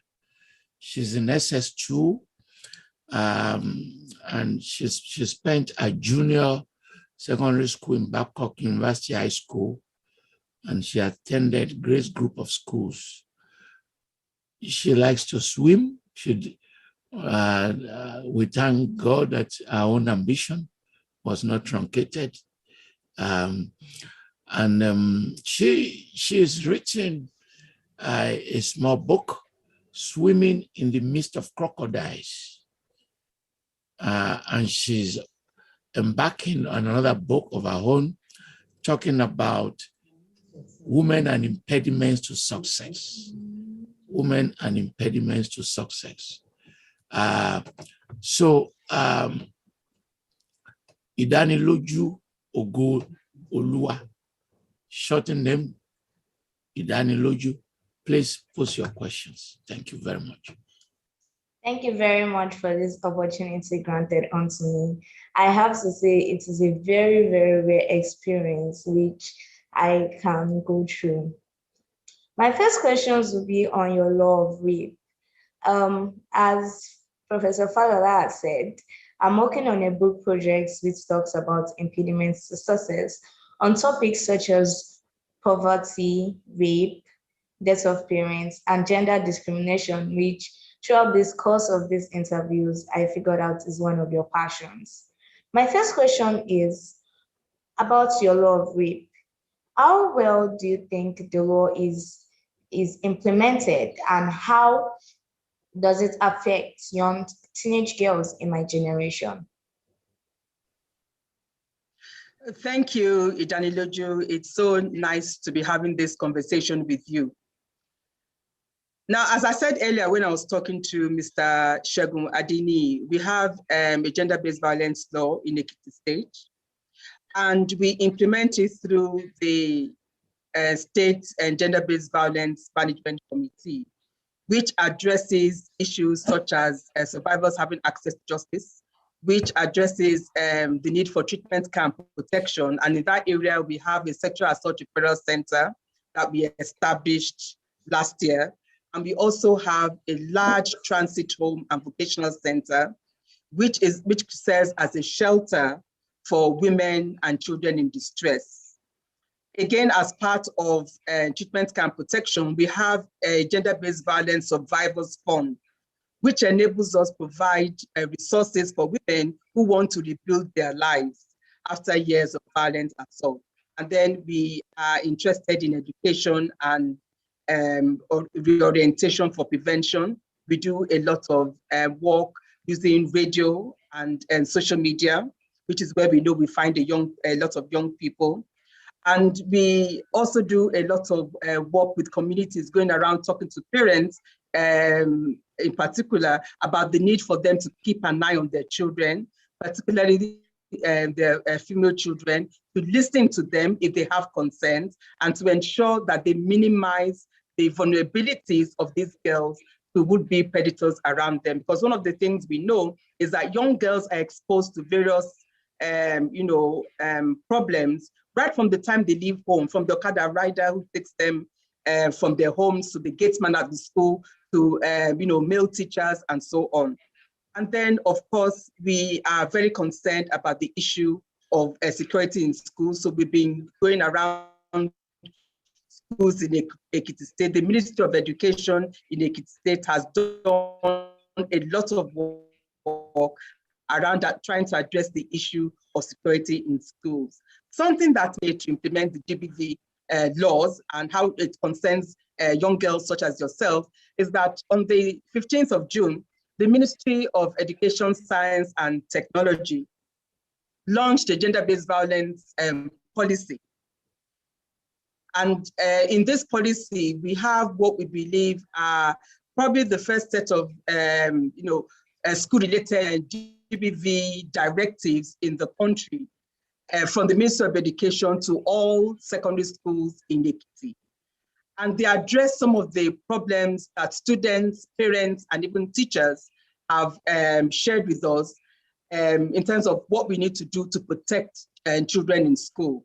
So these directives cover things, for example, to include the issue of male teachers asking female students to come and see them at home, to cook for them and clean for them, the issue of access to toilet facilities, the issue of ensuring that parents register whoever is bringing their children to school with the school authorities. Don't just call random Okada riders or taxi drivers to bring your child to school, and so on. So essentially, we believe that as young girls, you're entitled to an education. It's a right, it's not a privilege. You're entitled to live your lives free or fair. And if anything should happen to you, someone should take responsibility for it, because you are our future, and we need to do whatever we can to protect you and give you opportunities.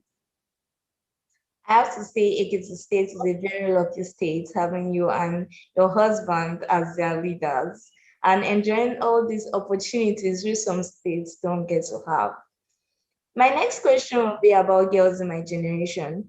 When you look around, we find out most teenage girls have a lot of dependency and unnecessary obsession on boys and social media in order to increase their self-worth.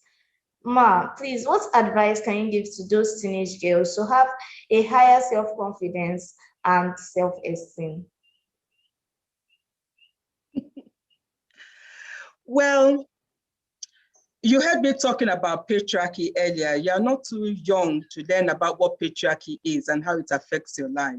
And patriarchy tells girls and women so many lies. And some of the lies patriarchy tells you, right from when you're a young girl, is you will never be enough. You will never be pretty enough. You will never be slim enough. You will never be fashionable enough. You will never be cool enough. So you need to know that you will always be enough. We hope that your parents will teach you, and you are such a wonderful role model for other girls like you.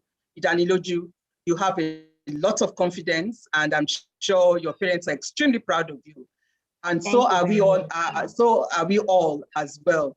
So young girls, you need to be able to grow up with as much self-esteem and confidence as possible. I was brought up by a father who thought the world of me, a father who believed that there was nothing I couldn't accomplish. I have a sister and a brother, so there are three, my parents have 3 children. And my father would tell anyone prepared to listen that my daughters are worth more to me than 10 sons. And so growing up with a father like that, who felt that I could own the world, why would I then come across a boy? Why would I then, allow a boy to treat me like dirt? Why would I, find myself, with a husband who does not value me? And so you need to hold on to who you are. You are beautiful. Stand in front of your mirror every morning, or if you don't have the time, every night. Stand in front of your mirror and tell your reflection of yourself, I am beautiful. I am valuable. I will be great. Repeat it after me. I am beautiful. I am beautiful.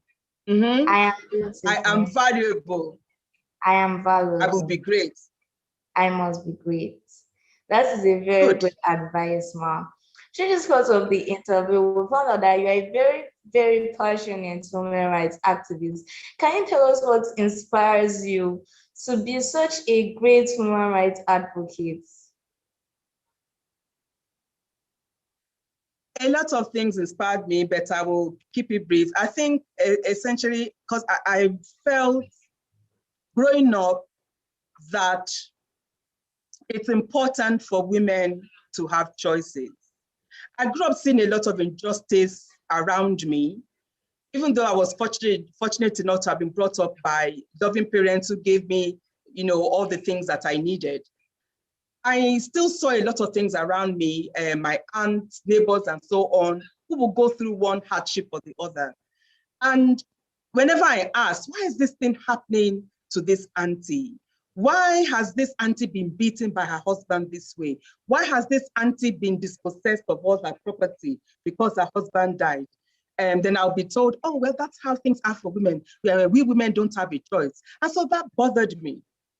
As I believe I've gone through life insisting that women must have choices. Women must have healthy, informed choices so that we can have control over our lives.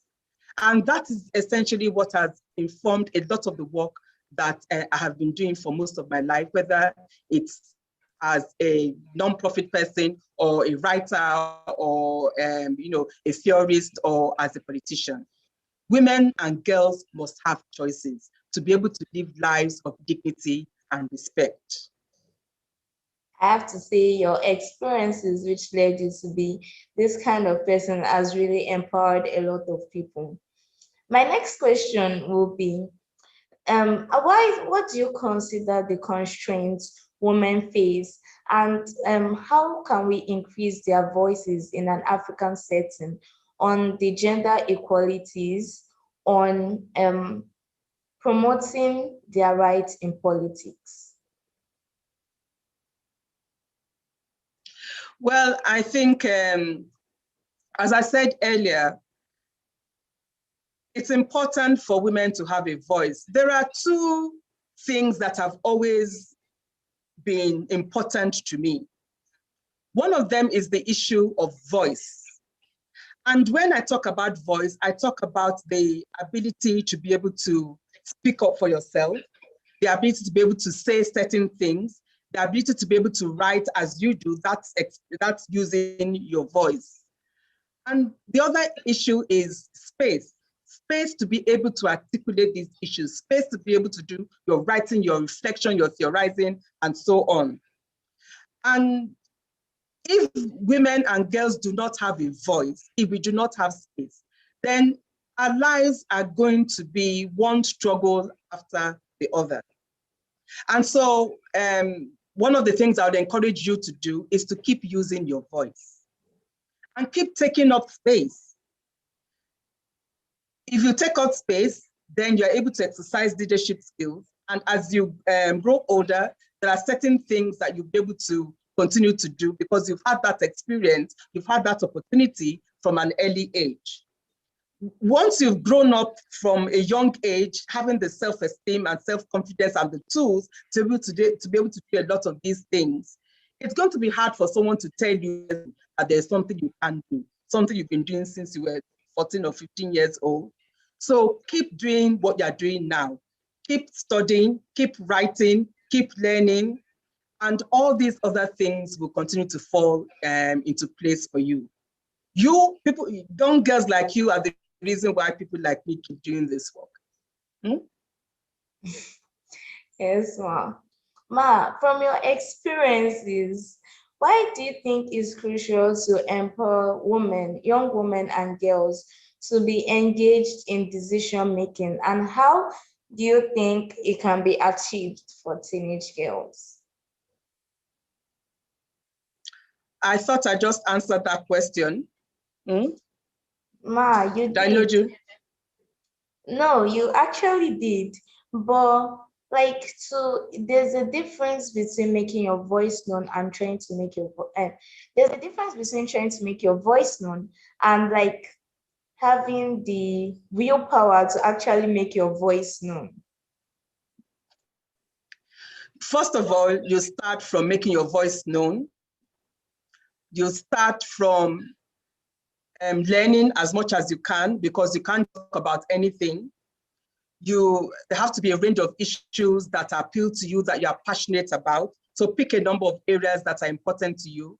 Whether it's about the environment, whether it's about gender-based violence, education of girls. There must be a couple of issues that you are deeply concerned about and that you want to be an advocate on.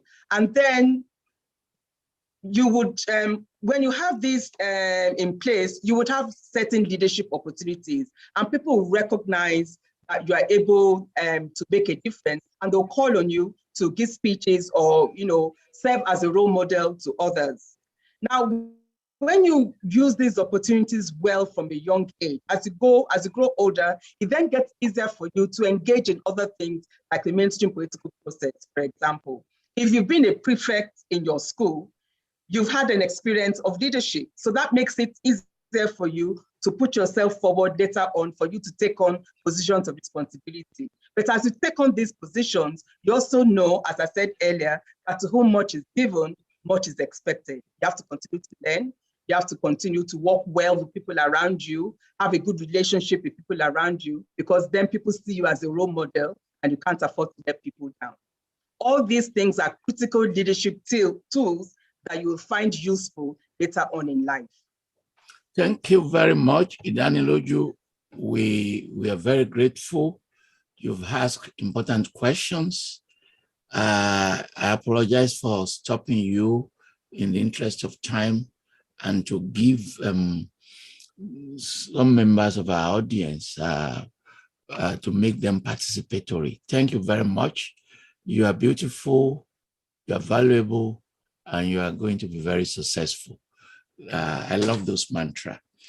As that conversation was going on, another Vice Chancellor joined us, the fifth one in the program, Professor Labode Popola of Osun State University.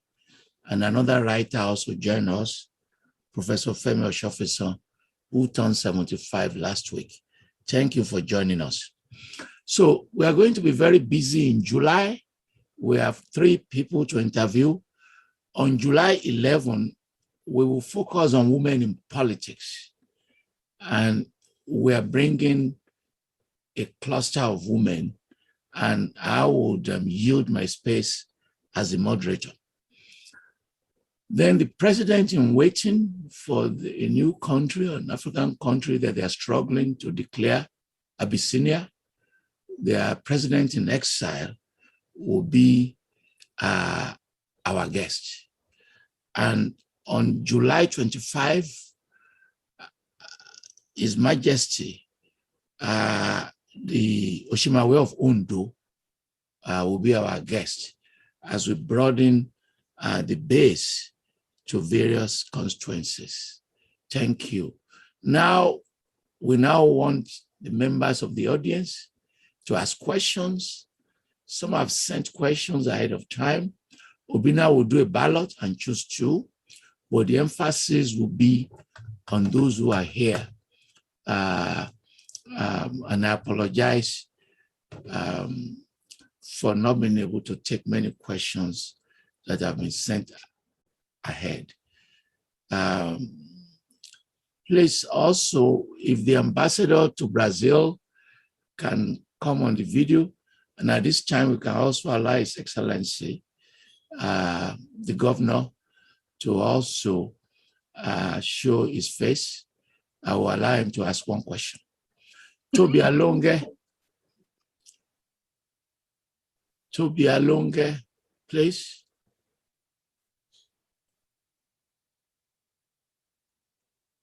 Introduce yourself and ask your question. Thank you. My name is Tobi Alonge. I have been a teacher for 14 years before I left fatherland to my motherland. And quickly, I was going to ask my question based on education for girls as it's related to gender balance. Earlier, Our Excellency talked about why our boys are becoming engineering and doctors. We should be aware that we should be conscious that they don't end up being this bestseller. But I also want to make a point that have we thought it through that while we are trying to make them be not a bestseller, we might be having teenagers who are going to be having children that does not have, or whose father did not claim, or who has issues with parenting. Why I say this is that in my course of being a class teacher, each year since the issue of girls can further their education, even while pregnant has begun, where I teach, we have children who are pregnant every year when we are having senior school certificate examinations. They come to classes sleeping, and we as teachers and parents, we are not allowed to detect pregnancy until they have a big belly, or when they have a big, they tell on the ministry that you are not doctors and nurses. So you should not be able to identify a student who is pregnant. So we wait 3, 4, 5 months, 6 months, when they now have, when it's become obvious. So during this process, teaching and learning activity is quite challenging. In Southwest, where female has a larger percentage in classes. So when I'm teaching a class of 40 with 25 being children, being girls, and about 6, 7 of them are already pregnant, sleeping, and randomly, I could not use my playway method to bring them on board. So we have the challenge that if care is not taken, at SS1, they might have a child, go back and come back in SS3 and have another one.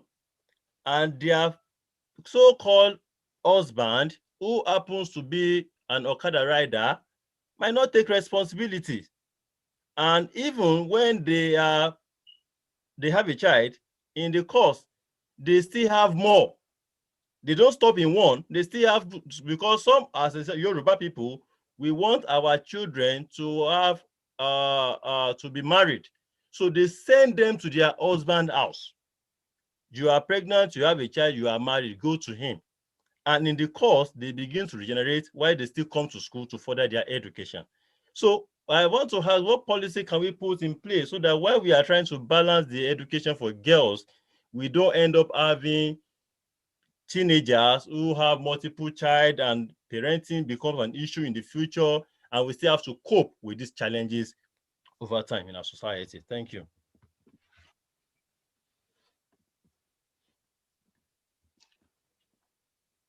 Prof, do you want me to respond to each question as it's asked, or do you want me to no, it has to be person wait for others? No, person by person. Okay, so thank you, Mr. Alunge. I would like to plead with you, sir, for you to try and be a bit more compassionate and show more empathy. As I said during my discussion, these girls do not impregnate themselves. And these measures we are talking about are not measures that we are taking in isolation of a number of other things. We also need to look at the role that sex education plays. Believe it or not, a lot of these young girls don't know that much about their bodies. One of the girls who ended up in our care, pregnant, when we asked her, what happened to you? She was 14. Who did this to you? What happened to you? She said, the brother said that she would not get pregnant. And that she would only get pregnant if he slept with her 10 times. And that he would not sleep with her 10 times, he'd only sleep with her 2 or 3 times. And so she was surprised when she found herself pregnant. Why would she not find herself pregnant when she doesn't know that much about her body? Or she, sex education is either not taught at all in our schools or is taught very reluctantly. This is a community effort. You as a teacher and as a parent, we need to try and listen more to what these young girls are saying. We need to look at the environment that these young girls live in. Yes, granted, it's not desirable that we have our daughters pregnant in school when they are supposed to be sitting for exams, but that's the hand we are dealt with. And if we do not make a decision that is in the interest of the future of these girls, we are going to end up, as I said earlier, with the boys turning out to be engineers and the girls selling bread in the streets. Thank you. Rachel Fagboy, Rachel.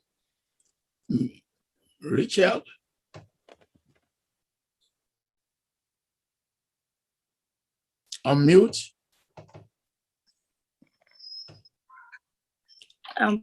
Good evening, Excellency. I'm super happy to be here, and I'm from Ekiti State. So I am very happy at the good work you're doing. More grace to your elbow. My name is Rachel Fagboyo. I'm a graduate assistant at Glorious Vision University in Ogwa, Edo State. So I just want to ask, for young girls like us that are passionate about, girls' education, catering for the young girls, and issues that are accruing to them. How should we make our voice heard even with the limited resources we have? Currently I'm working on a project to give out 1,000 sanitary pads to local girls here in Ogwa. And then one of the major challenges I have right now would be finances. But then we're looking at how to get, the general public, to finance this project. But some persons will be like, oh, why are you just making it for the girls? Boys to have issues and several things. So how do you encourage, young girls out there to keep pushing, even for the young girls? Thank you very much, Vishal. It's so nice to hear from you. And I'm excited that you are working with other young women to support the issue of menstrual hygiene products. You see, you young women, you have something that we did not have when we were your age, when we were doing all this work in the feminist movement. You have technology. The first time I sent an email was 1995 when we were registering for the Beijing conference. And a lot of us and I was in London at the time. It had nothing to do with whether I was in Nigeria or somewhere. I was in London and a lot of us had never used email. And that was the only way we could register for the Beijing conference, either the NGO forum or the official conference. So we had to get email accounts and those old ones that Greennet that used to give this data on. And so by today, you have these powerful tools that you can use to organize yourselves, that you can use to for advocacy, for fundraising, for raising awareness. So I know that social media is also used for other terrible things.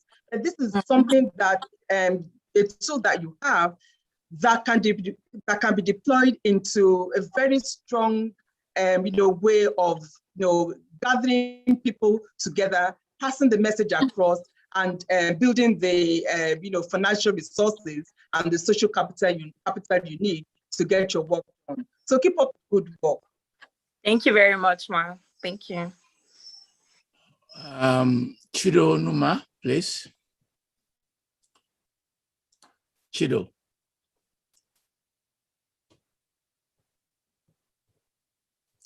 Yes, please go ahead.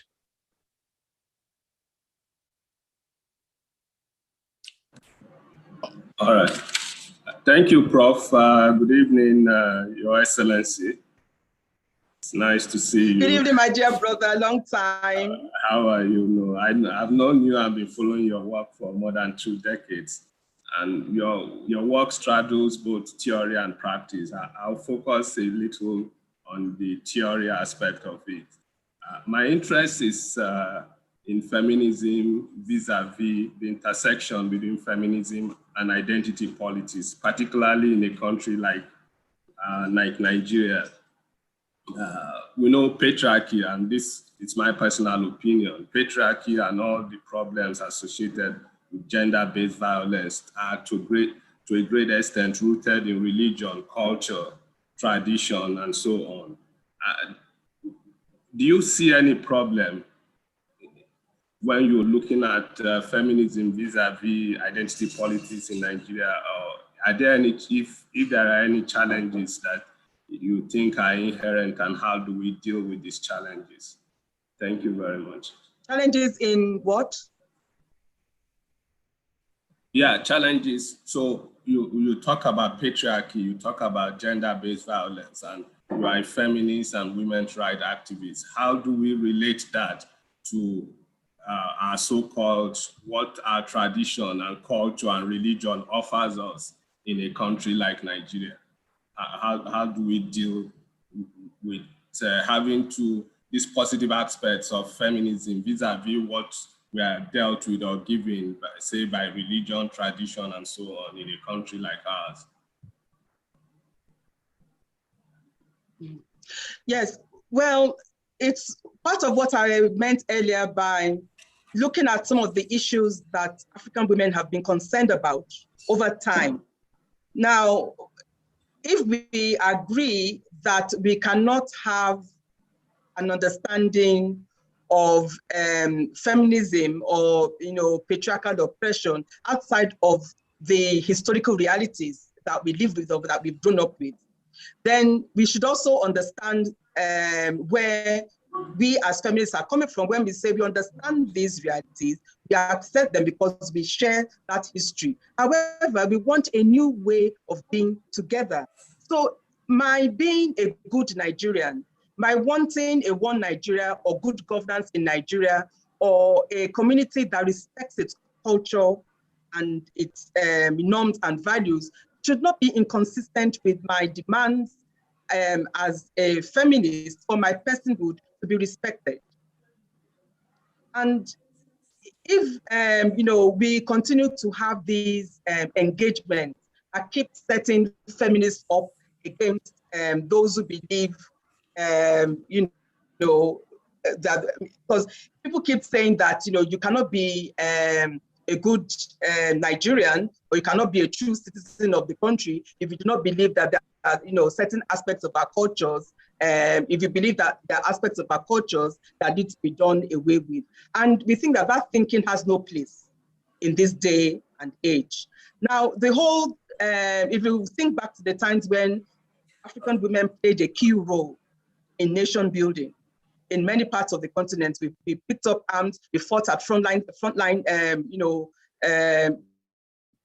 struggles and so on, only for the nation state to now be created outside of our existence as women. And what I mean by that is, until constitutions started being revised recently over the past 20 years, there are many constitutions in Africa that wrote women out of the constitution as independent beings.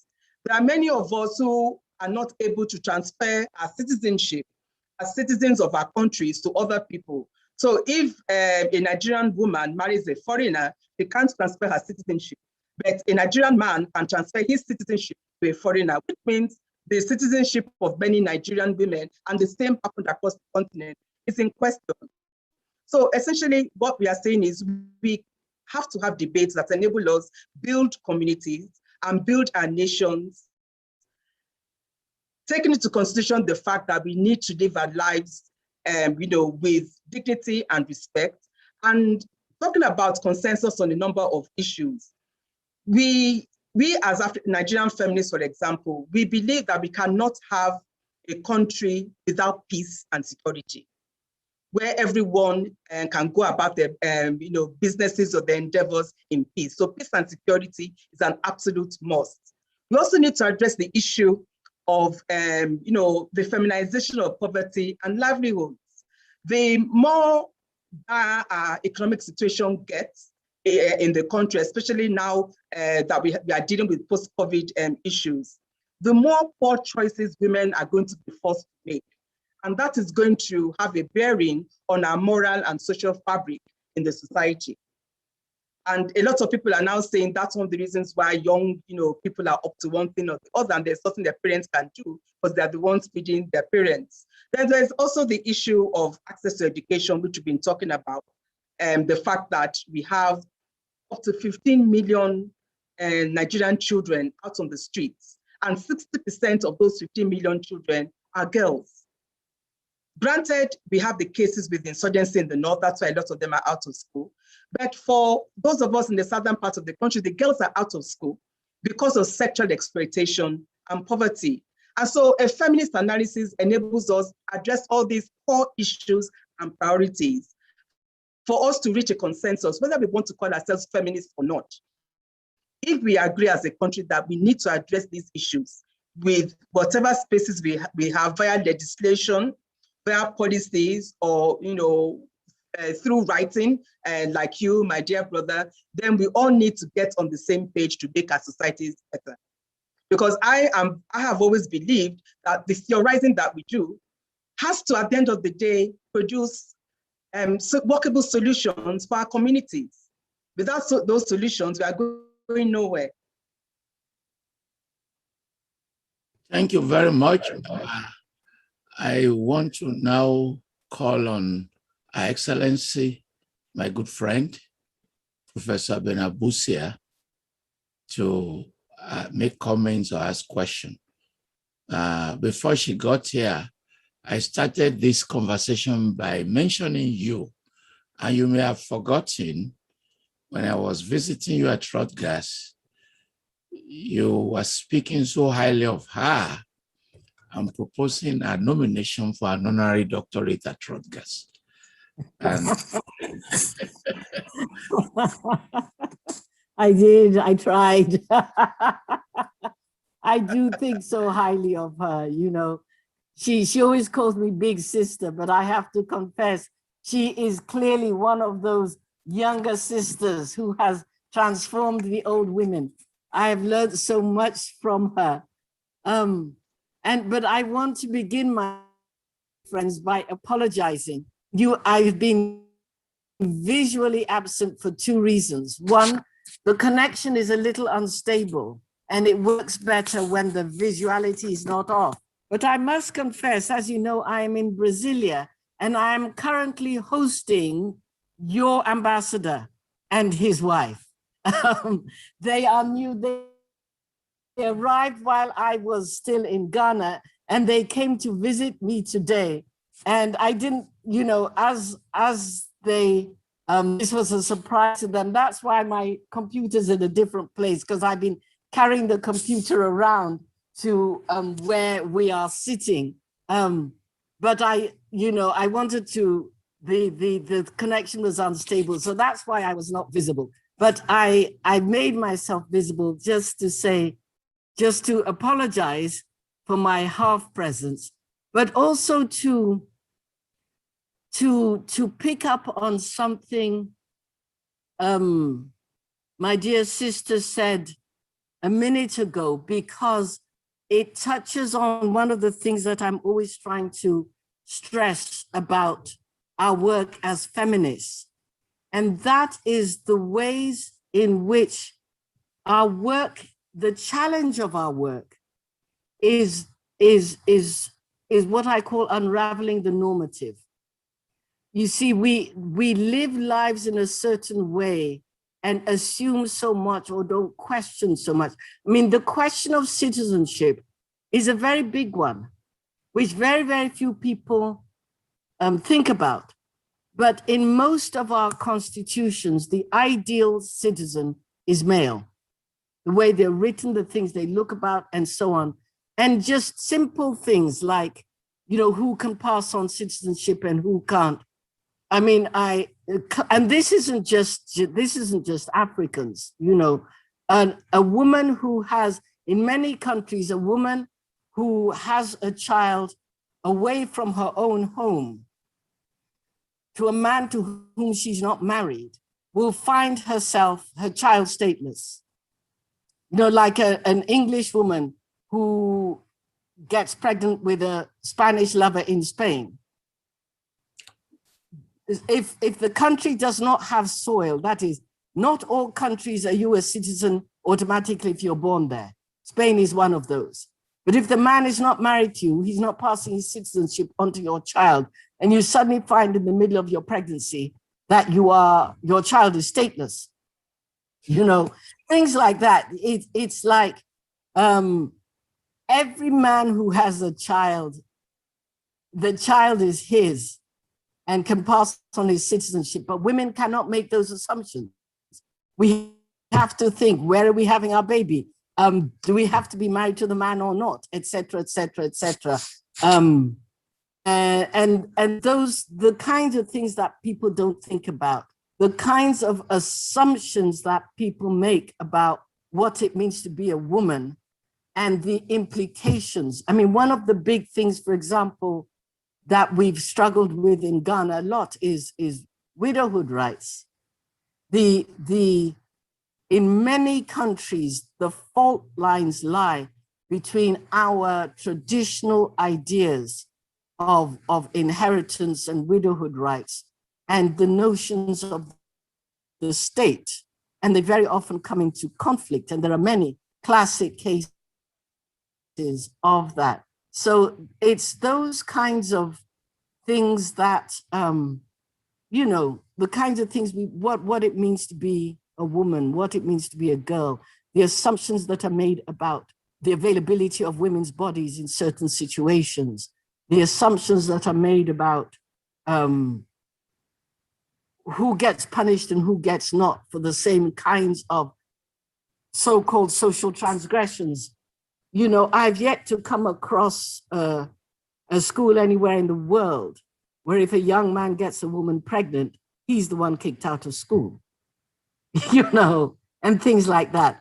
So it was just, you know, it's those kinds of things that are considered normative that we have to push against, because it's like, you know, what is air? It's the things we take for granted that we don't question until they fall apart on us. And for me, the kind of work that Erelu is doing is the kind of work that pushes us, even those of us who think we've got it together, that pushes us all the time to look at the boundaries. What are the boundaries and what are the implications and the assumptions of these boundaries? You know, my professional introduction was through the African Women's Development Fund. And the way that fund was set up, the questions that were asked in setting up that office: how do we tell our stories? Who tells our stories? I don't know if any of you have ever seen AWDF publications, but simple things like the publication quality, the quality of those publications is not accidental. It has to do with changing a narrative. So it's not only the content of what is published, but how it's presented is part of changing the narrative. But no, very few people think about the cumulative effect of the difference between publications in terms of physically beautiful and ones where the same information is given, but the production qualities are not the same. And when you spend years with women who think about all those kinds of details, it opens your eyes to what I call the significance of the ordinary. And I think that's the most important thing we need to learn to look at, is the significance of the ordinary. Thank you so much. I could see the Nigerian ambassador behind your back.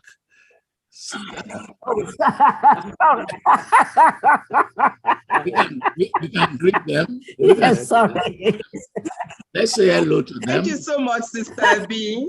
Yes, okay. It's so good to see you. Here we are. Your Excellency, thanks for joining us. Thanks for joining us. We're happy to hear this very broad and extensive discussion on a topic of a very good of interest. I'm just like Professor was saying, our ambassador. We came in while these things has already been on for some more time, so we were not here when it started, so we didn't know why it started really. But we are very happy to hear that you are making something to do with the womanhood. Women, yes. And it's going to affect or improve the livelihoods of women across the continent, across the world. So I think this is a very good opportunity for us to show our faces and congratulate you for this effort, and hope that whatever resolution is achieved, whatever your resolutions you reach out, we hope we'll be able to partake in implementing them for the good of our people.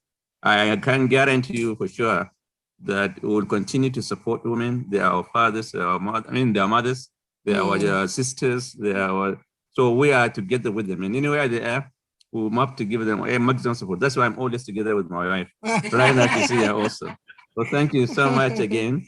And please do not forget that the proportion of men across Nigeria is already much higher than men. And the middle age, over 40% are youth, aged between 18 to 25, 30, so are the youth. And that is the critical age. We need to do something about the future of Nigeria, the future of Nigeria. Right now, a lot of things can be improved. If such kind of conferences come up with solutions on how to address this particular group of young ladies that are coming up. Lots of things are falling apart.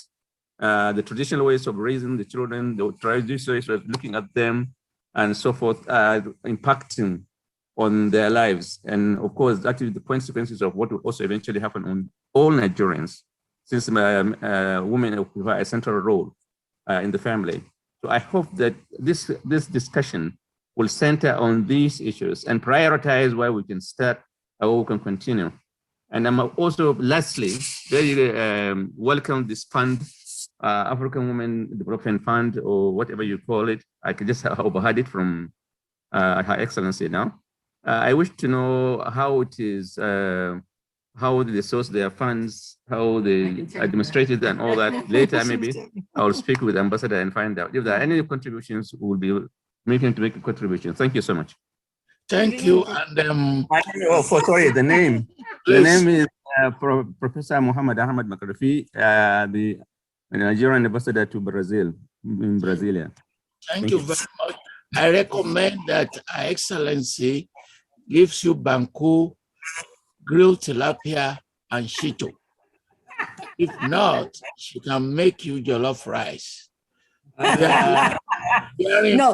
as for the jollof rice wars, I will not enter. No,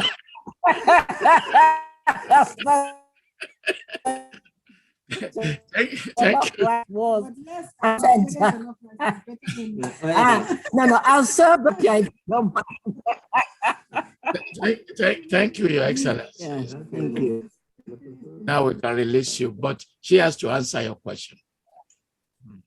Please, Erelu, you have to answer her questions, or you can treat them as comments. Prof didn't ask a question, she made comments. Okay. But just to say that Auntie Abi has been a big sister and friend of mine for many years now, a great teacher, mentor, and friend. She claims that I mentor her too. That's absolutely fine.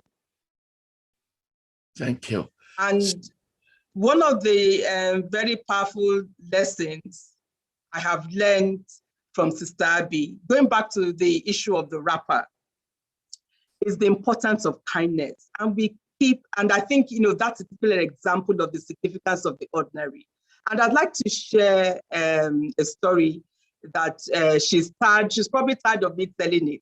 And I've mentioned it in my memoirs, Speaking Above a Whisper. In the year 2000, when we had the formal launch of the African Women's Development Fund in New York, we had it at the UN Millennium Plaza. And the day, of course, was spent putting, things into place at the last minute. And then I brought out the suit I was going to wear that evening, a really lovely, sharp Ave Bernard suit. And I then discovered that a button was missing on the suit and there was no spare button.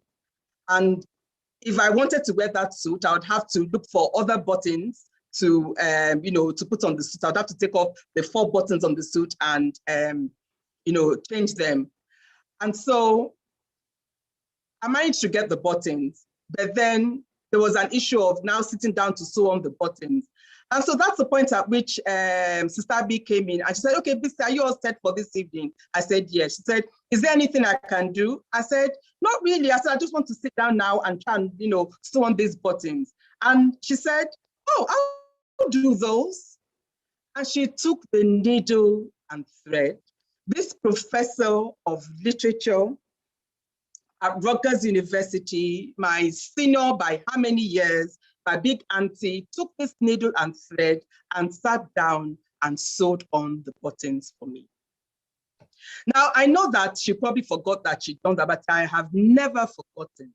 And I use that as, a powerful metaphor for what it means to be kind, to show compassion, and to extend your wrapper.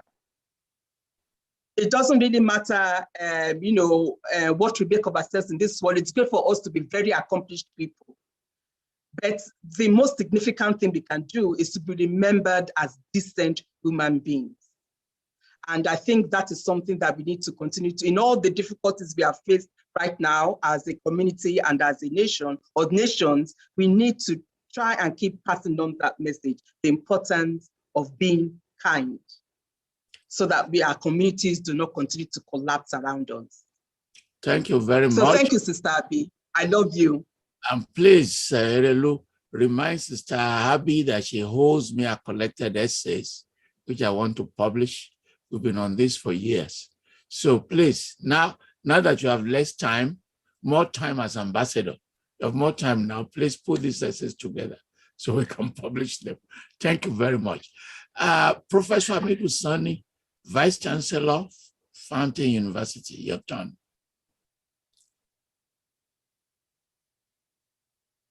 Professor Sani. Yes, am I on now? Good Yes, evening, Professor Falola, and good evening, our great guest today, Her Excellency Erelu. Well, I just have some few comments. Number one, this issue of drug and crime is becoming more rampant now among the girls' child, so to say. And of course, you are probably aware of what the recent happenings in the Nigerian context now. University student or secondary student indulging in drug and ultimately in crime. And I think your advocacy should cast its net wider now to accommodate this one.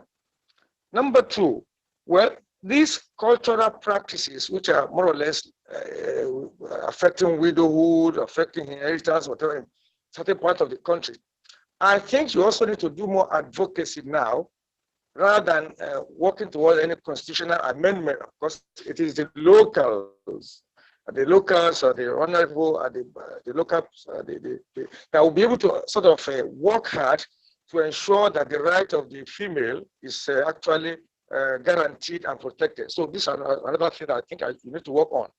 The third one, I know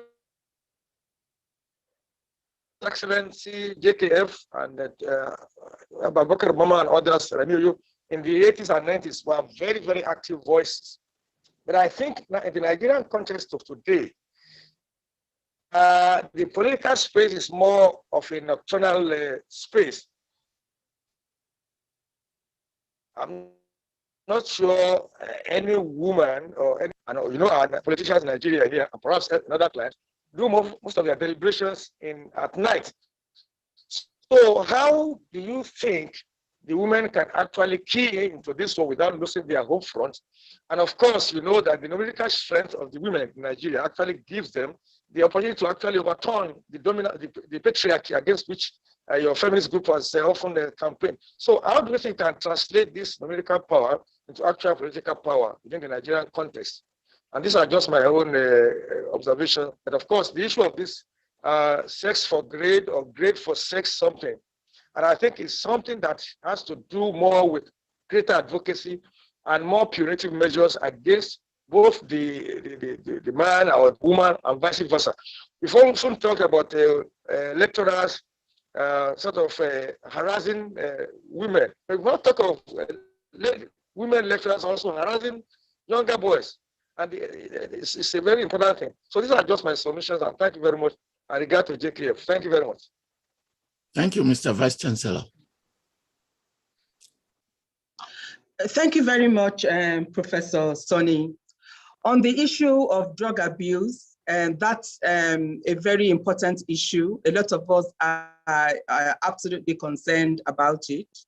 Yesterday was the International Day for Drug Abuse and Awareness, and many civil society organizations, women's rights organizations, as well as first ladies around the country have been running programs on the issue. On Tuesday, for example, the Nigeria Governors' Wives Forum, we have a webinar with the entertainment industry in Nigeria, looking at the connections between drug abuse and gender-based violence. So it's an issue that we are definitely concerned about, and all hands need to be on deck around it.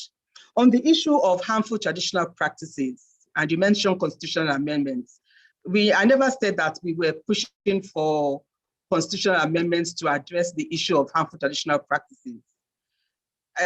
When I was talking about constitutional amendments, I was talking about it in relation to putting special mechanisms or special measures in place to ensure that we have more, it could be temporary special measures, but measures to ensure that we have more women in politics. I was talking about affirmative action and quotas, and that can be done either via constitutional amendments, via the amending the electoral laws, or via us having it embedded in the Gender and Equal Opportunities Law. Now we have the Violence Against Persons Prohibition Law, the Child Rights Law, and those are laws, and then we have the National Gender Policy. Those are instruments that are meant to be domesticated at state level. And I believe that is what you mean by having local communities to address these issues. When the Nigerian Governors Forum declared the state of emergency against gender-based violence in June 10, 2020, only 14 states in Nigeria had domesticated the Violence Against Persons Prohibition Act. As of today, June 27, 2021, there are 27 states in Nigeria who have domesticated the VAP Act. And we know that more are still going to do so before the end of the year, because they're still at, some of them are in various stages, in the different states, in the state houses of assembly. So those, laws are very important for us at sub-national level and community level to ensure that we make a difference. Talking about political space being mostly a nocturnal space and space that locks women out of it, that has been the norm. That has been the practice, and is one of the reasons why we continue to see comparatively smaller numbers of women in political participation. Having said that, there are things that can be done. There are things that we have been pushing for. We have been pushing, for example, for there to be more women in the leadership of political parties. Women shouldn't just be content with being the welfare officers of these political parties, or being the just the woman leaders. The role of the woman leader is extremely important. But we also need women to be chairmen of their parties or state chairs of their parties. We need them to be legal advisors. We need them to be treasurers. Those are very powerful positions in parties that can enable women have the bargaining power that they need for them to be able to, get recognition. There are many stereotypes around women in politics. There are many assumptions that people make about women. It is true that politicians have this habit of meeting, late and so on. And many women have had to make sacrifices to be able to keep up with these very, unsavory practices. Those are some of the ways in which the boys try and keep women out. And as women, we have learned to push back. And so there are many of us who are saying, even if you have the meetings till 4 in the morning, go there, be there. Ask your husband if he's supportive of you, ask him to accompany you. He doesn't need to sit in on the meeting. He can be in the waiting room or wait for you in the car. And we've had a lot of women do that. That we can't afford to continue to let all these man-made barriers continue to push women out of the political process. And then on the issue of sex for grades that you mentioned, yes, it is true. And Sheikh Wadini mentioned it in his book as well. We do have a small number of women who act as predators. And in our book, it really doesn't matter whether it is the male doing the, committing these acts or whether it is wrong. Our children, male or female, should not have to trade sex for grades. It is wrong. And so that is why we need a zero tolerance culture against these issues. And we need institutions led by people such as yourselves to take this seriously. And we should not continue to say it is not only the girls who are affected, the boys are affected too, or the men are affected too.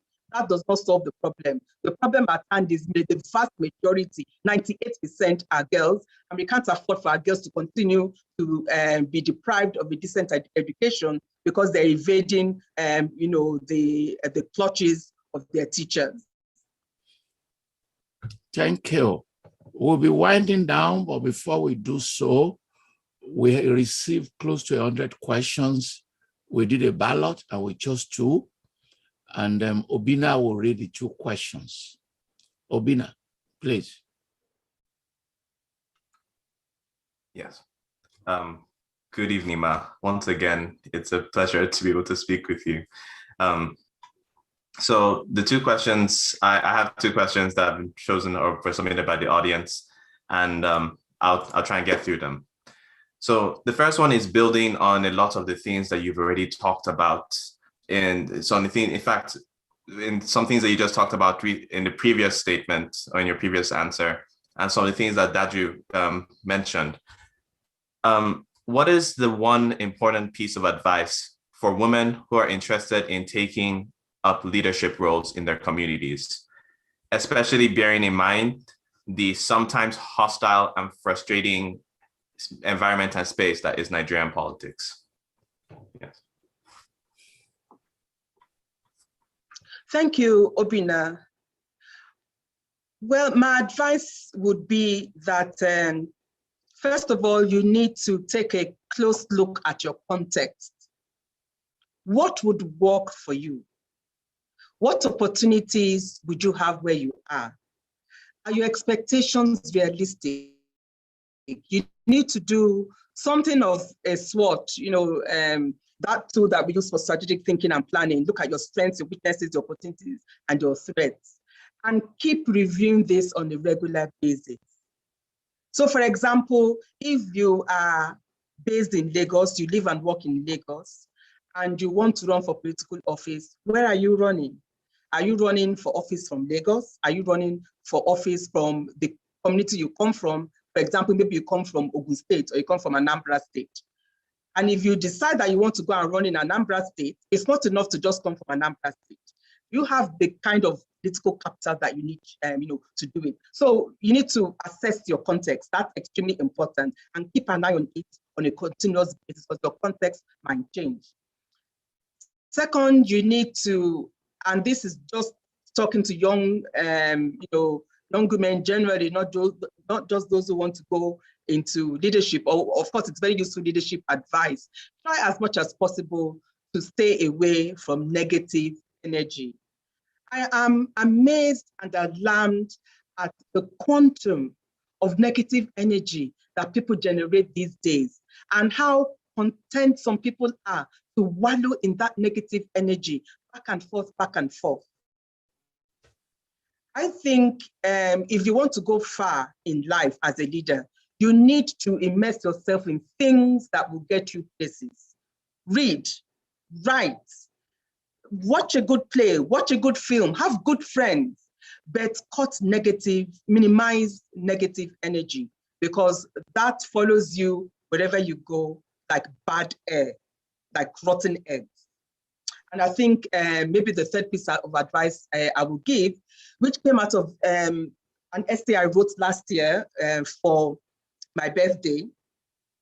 And a lot of young women keep referring to it up to now, because I have this network known as the Rapper Network. And there are over 3,700 women on that network. And they keep debating some of the things I write about. So there was this essay I wrote last year about carrying and dropping bags.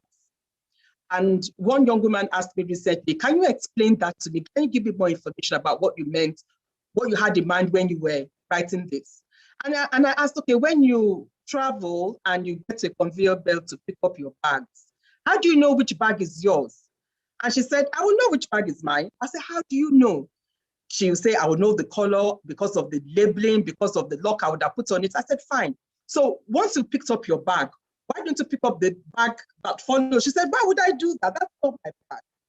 Then I asked her, why do a lot of you go through life picking up bags that don't belong to you?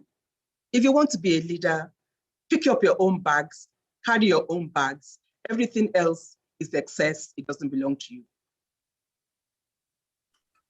Once again, thank you very much. Extremely wise words.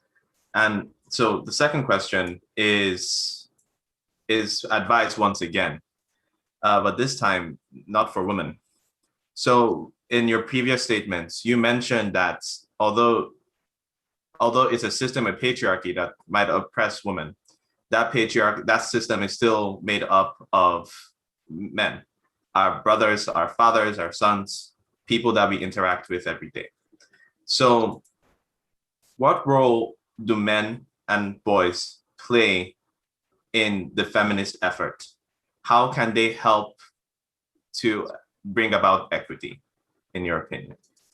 Thank you. Thank you, Obina. Men and boys can do a lot of things. First of all, they need to acknowledge the kind of powers and privileges that patriarchy confers on them. And they need to understand the ways in which this affects the lives of women and girls. We need men to have a different understanding of what masculinity means and what it means and what it doesn't mean. And we need men who believe in the values of equity, fairness, justice, and so on, to be exemplars, to teach other men. Because we women are tired. At least I'm tired at my age of teaching men, what to do, what not to do. I think men should hear this from other men. Older men need to teach younger men. Younger men need to share with their peers about what it means to have a society that can truly clap with both hands. Men need to, especially the young men of this generation, you have so much going for you, right?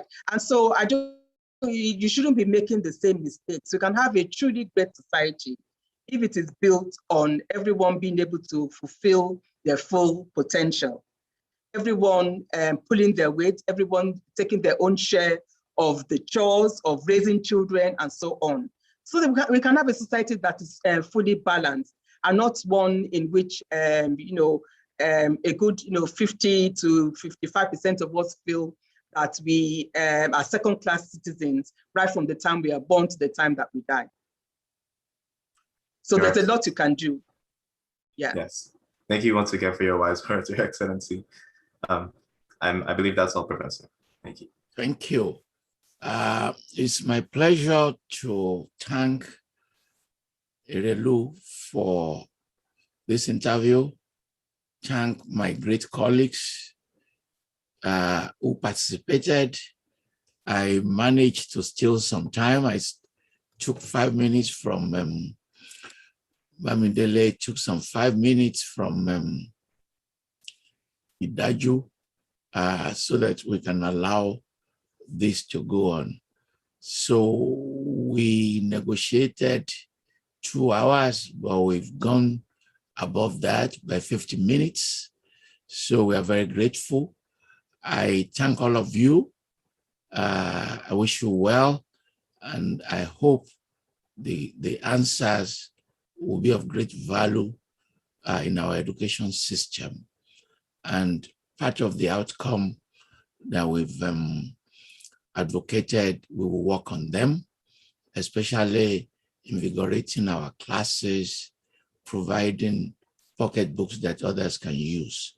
We are very grateful. You can go and have your dinner. There's only one food in Ekiti State, pounded yam. It's for breakfast and lunch and dinner. Not anymore. But Prof, can I say something, please, before you round up? I am committed to, if you'll be kind enough to send me the questions, I will be quite happy to answer the questions and send them back to you. And then you can share at your convenience. I'll be quite happy to do it. Oh, we'll do that. Thank you very much for the graciousness to also extend this time. Thank you. And then we look forward to seeing you at our next event. Thank you very much. Thank you. Thank you, Prof. Thank